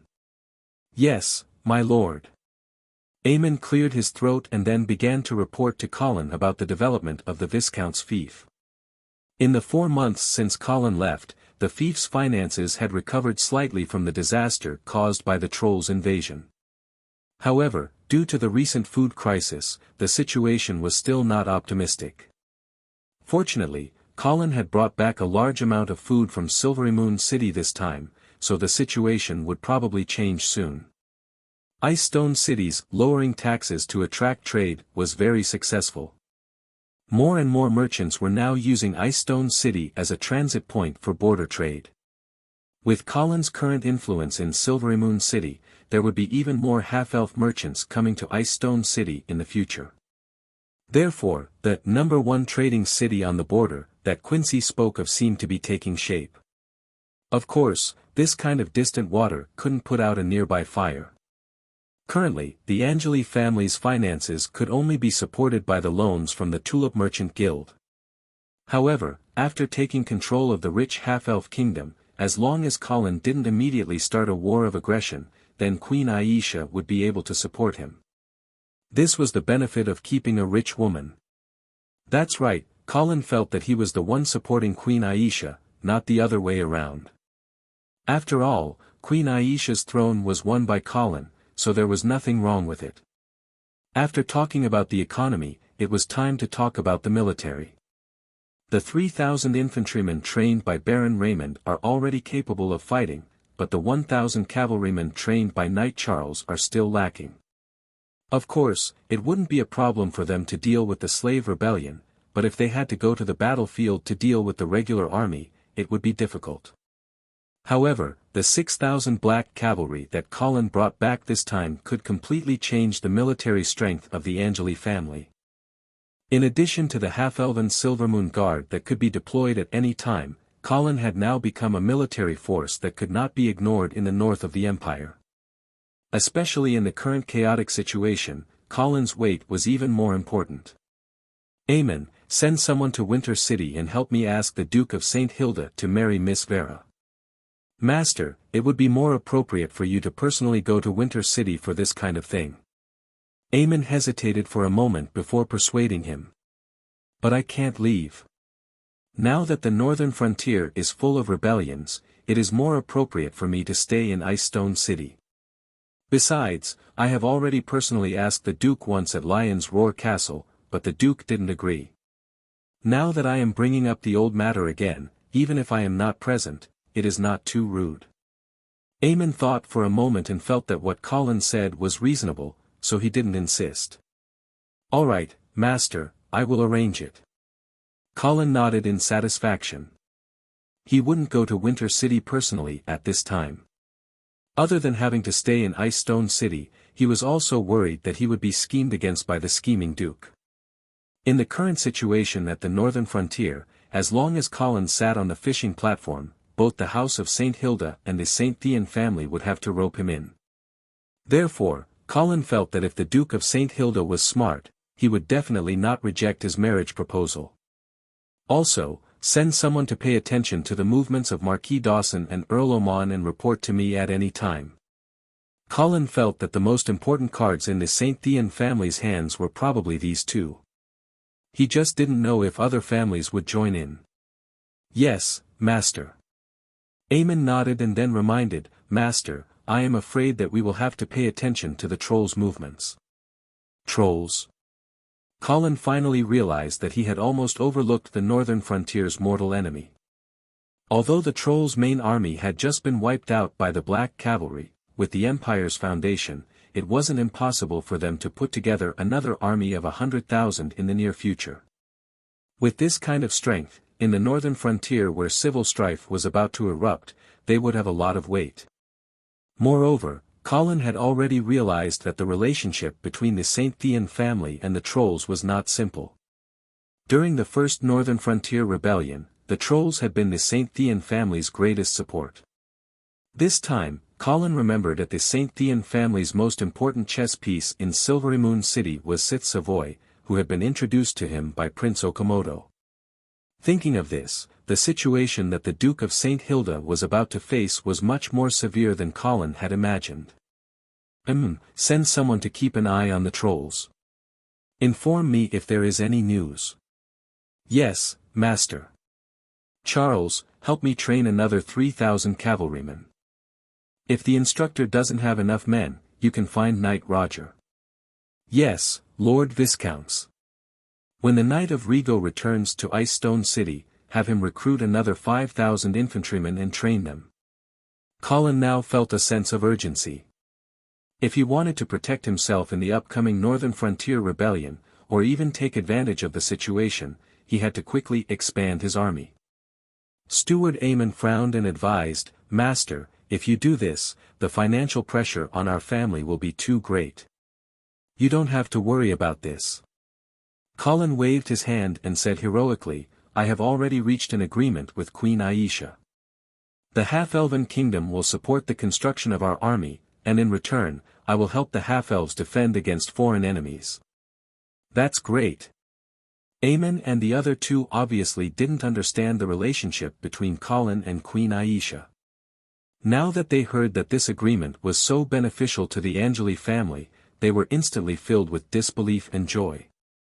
This agreement was basically saying that the half-elven kingdom would pay to support the Angeli family's army. Colin smiled reservedly and then changed the topic, regarding the rebellion in Ice Stone City this time, do you think that someone is behind it? Aemon immediately said, Master, I suspect that the Tulip Merchant Guild is behind it. Although there is no direct evidence, they were the first to start hoarding food, causing the price of food to skyrocket and thus causing the famine. Then immediately arrest the person in charge of their merchant guild in the city. Master, if we do this, won't it agitate Count Aldman? After all, the chairman of the Tulip Merchant Guild is his lover, Penny. You don't have to use the reason of inciting a rebellion to arrest people. Colin suddenly thought of the method the old king of Silvery Moon City used to deal with the Hyacinth Chamber of Commerce. Then what reason should we use? Just say that we suspect that they are evading taxes. Chapter 169. White Dew Castle was located in White Dew City. This might seem like nonsense, but behind it was a bloody history. The original capital of the eastern region was Fragrance City, famous for producing all kinds of precious spices. Over time, even the whole city was influenced by the fragrance. It wasn't just the smell of spices, but the fragrance of hundreds of years of history. Bards used to describe it like this, even if Fragrance City disappeared from the world, you could still smell its fragrance on the map. However, no one would have thought that this overflowing praise would actually become a prophecy. Fragrance City, the capital of spices, was finally completely wiped out from the world by 10 sixth-step mages' forbidden spell, Falling Stars. All that was left was a huge pit that had now turned into a lake, and a faint fragrance on the map. Fortunately, the eastern region's house of St. Prospero's castle, White Dew Castle, was built outside Fragrance City, so it was able to escape that catastrophe. However, some people believed that the reason why the mages chose Fragrance City to be destroyed was because White Dew Castle wasn't in the city. The mages hoped to use this to show their strength to the nobles of the empire, so that they would be afraid. They didn't want to destroy a paladin family and completely intensify the conflict between the two sides. In short, since then, the House of St. Prospero and the Mage Parliament finally reached an agreement not to interfere with each other, and not to invade each other. Fragrance City was destroyed, but life still went on. Through this incident, the people of the eastern region finally realized one thing: it was safer to follow the nobles. Therefore, when the eastern region rebuilt its capital, the new city decisively surrounded White Dew Castle, and even changed its name to White Dew City. In fact, the people of the eastern region didn't have much military achievements. A mage city was enough to make them helpless. If it weren't for the fact that the eastern region was bordered by the elves who also hated war, perhaps this area wouldn't have belonged to the Radiant Empire. Although the military was weak, the eastern region's artistic attainments were quite high. Even the elves who hadn't completely retreated to the depths of the Radiant Moon Forest thought that the eastern region's people were the most noble and elegant of the human race.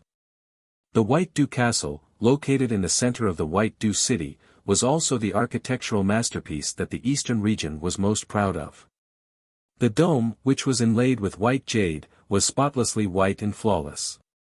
Even in the moonless night, it would emit a cold light, as if the palace of the gods had descended to the mortal world. In the middle of the square in front of the castle, a huge white horse statue was spreading its wings, as if it was going to soar into the sky in the next second. This was the emblem of the House of Saint Prospero, a pure white Pegasus. As night fell, a bonfire was lit in the square. Hundreds of Eastern knights dressed in pure white armor surrounded the sculpture. They all looked solemn as they held their swords and bowed their heads in prayer. Below the statue, a woman in a white priest robe was leading the knights in prayer. Her voice was dreamy, yet solemn and dignified. The glory of the Lord is everywhere. It will lead the souls of the deceased back to his temple. Rest in peace, fearless warriors. The priestess looked to be in her 40s, but she was still charming. The holy radiance that enveloped her gave her a strange charm. At the end of her prayer, a middle-aged man in a duke's robe strode into the square. He was the master of the eastern region, the Duke of Saint Prospero. The Duke of the eastern region came to the front of the priestess, put his left hand on his chest, bowed and said, "May the grace of the Lord of Glory last forever. May the souls of the deceased warriors rest in peace." His voice was soft, with a hint of hoarseness, but it was very infectious. After the Duke of the Eastern region finished speaking, he raised his head, and his face instantly became stiff. He pulled out his sword from his waist, raised it over his head, and pointed it at the sky. "But their will be inherited, and their hatred will be remembered by us." Clang! In a series of sounds of swords being pulled out, the knights gathered in the square followed the example of the Duke of Saint Prospero. They raised their swords to the sky and shouted in unison, "Inherit the will, remember the hatred." After the ceremony, the knights dispersed one after another.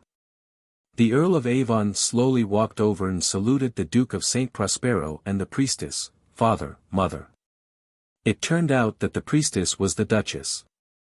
The Duke of Saint Prospero looked at his second son and said in a cold tone, "What? Are you also here to help the Viscounts of Austin?" The Earl of Avon rolled his eyes and smiled, "I'm actually here to help my brother." "What do you mean?" "Your brother is still a prisoner of the Angeli family. What's the use of you coming to me?" The Earl of Avon didn't directly answer the question, but instead said, "Father, the Viscounts of Austin has been kneeling in White Dew Castle for 3 days and 3 nights, and he hasn't eaten a drop of water. If this goes on, even with the body of a 4th-grade knight, I'm afraid he won't be able to hold on." "Humph. You sympathize with him? Then who will sympathize with the 200,000 soldiers of the Pegasus Legion?" "No, Father, I don't sympathize with the Viscounts of Austin. It's just that if the Deputy Viscounts of Austin kneels to death in White Dew Castle, then, as the commander, what punishment will Marquis Vincent receive?" The Duke of Saint Prospero raised an eyebrow and snorted, "You're really here to plead for your brother?" The Earl of Avon chuckled and persuaded, "Yes, Father. If you're not willing to forgive the Viscounts of Austin now, then when you redeem my brother in the future, what reason will you have to forgive him?" The Duke of Saint Prospero said unhappily, "Why do you think I'll forgive that trash Vincent?" "Oh. You don't intend to forgive my brother? That's great." The Earl of Avon clapped his hands and shouted even more excitedly, "Then when can I inherit my brother's title of Marquis?" "In your dreams." The Duke of Saint Prospero glared and said angrily. But the Earl of Avon wasn't frightened at all. Instead, he asked with a shocked expression, "It can't be, Father. If you don't pass the title of Marquis to me, who do you intend to pass it to? It can't be Anna, right? With that silly look of hers, are you really going to hand the Eastern region to her?" The Duke of St. Prospero was so angry that he was panting heavily. His right hand gripped the hilt of his sword tightly, as if he was going to slash his worrisome son in the next second. "All right, stop arguing." The Duchess stood up at the right time to smooth things over. "Evan, you're not allowed to speak to your father in such a tone in the future, and you're not allowed to slander your brother or sister." "Yes, mother." The Earl of Avon shrank his head back. It seemed that he was more in awe of this kind mother who spoke in a calm and unhurried manner. Then, the Duchess turned to look at her husband. "You too, are you going to draw your sword against your own child? And that Viscount of Austin, don't let him die in White Dew Castle. That will tarnish your reputation." "I know." The Duke of St. Prospero sighed and strode into the castle. But after taking a few steps, he saw that the Earl of Avon didn't follow, so he turned back and ordered, "Hurry up, I have something to ask you." "Yes, father." Chapter 170. "Stand up, Viscount Austin." "Yes. Your Grace." Viscount Austin struggled to stand up, but after kneeling in the snow for 3 days, his legs were completely numb. He tried several times but failed. In the end, he finally stood up with the help of the Earl of Avon. The Duke of St. Prospero did not show any sympathy or pity. He glanced at the two of them indifferently and then walked into the castle first. "Sit." "Thank you, Your Grace." Viscount Austin, whose legs were trembling and could not stand properly, hurriedly sat down as if he had been pardoned. However, in front of the Duke of St. Prospero, he still did not dare to lean against the back of the chair and only sat down halfway. "I was going to kill you for sending my 200,000 soldiers to their deaths." Viscount Austin trembled when he heard this, but the Duke's next words made him sigh in relief. "However, in consideration of the Austin family's hundreds of years of loyalty, I have decided to spare your life." "Thank you, Your Grace. The Austin family will definitely remember your benevolence." A trace of disdain flashed through the Duke of St. Prospero's eyes as he looked at the Austin Viscounts who was about to cry. However, he still said patiently, "Go to Icestone City and tell Viscount Angley that I agree to his suggestion of exchanging prisoners. Use Garcia to exchange for Vincent." "Yes." Viscount Austin hurriedly replied. Then, seeing that the Duke of St. Prospero had no other orders, he hurriedly stood up and left. Then, the hall became quiet. Neither father nor son spoke first, as if they were competing in patience. In the end, it was the Duke of St. Prospero who could not stand his son's lazy appearance and scolded, "Why are you still here?" Earl of Avon had an innocent expression as he spread his hands and said, "Father, didn't you tell me to follow you and say that you have something to ask me?" The Duke of St. Prospero's eyes widened. He just wanted to draw his sword and kill this unruly, unfilial son of his. But in the end, he forced himself to calm down and asked in a deep voice, "Do you think we should intervene in the current situation on the northern frontier? Do we still have the strength to intervene?" The Earl of Avon asked bluntly, "The ground troops of the Pegasus Legion have basically been wiped out by my good brother. Are you going to dispatch the navy to the northern frontier? Or do you want to recruit the private soldiers of the lords of the eastern region and let them fight for us against the northern frontier? So you think we can only watch from the sidelines?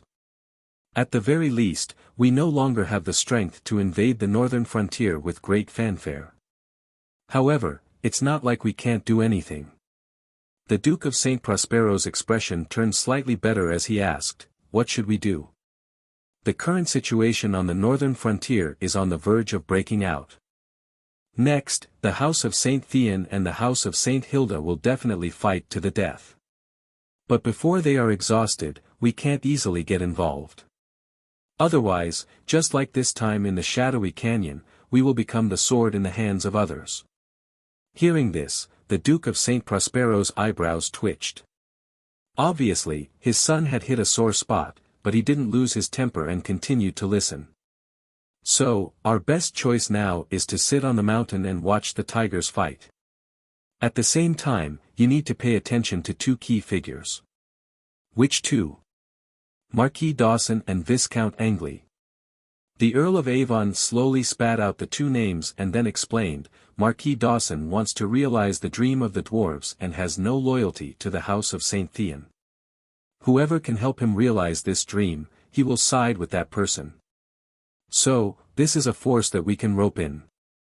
As for Viscount Angley, through the battle in Silvermoon City, you must have seen his ability clearly. Although he is currently under the Duke of St. Hilda's force, I always feel that his loyalty is not firm. He is also someone that we can rope in. The Duke of St. Prospero nodded slowly, expressing his agreement with his son's words.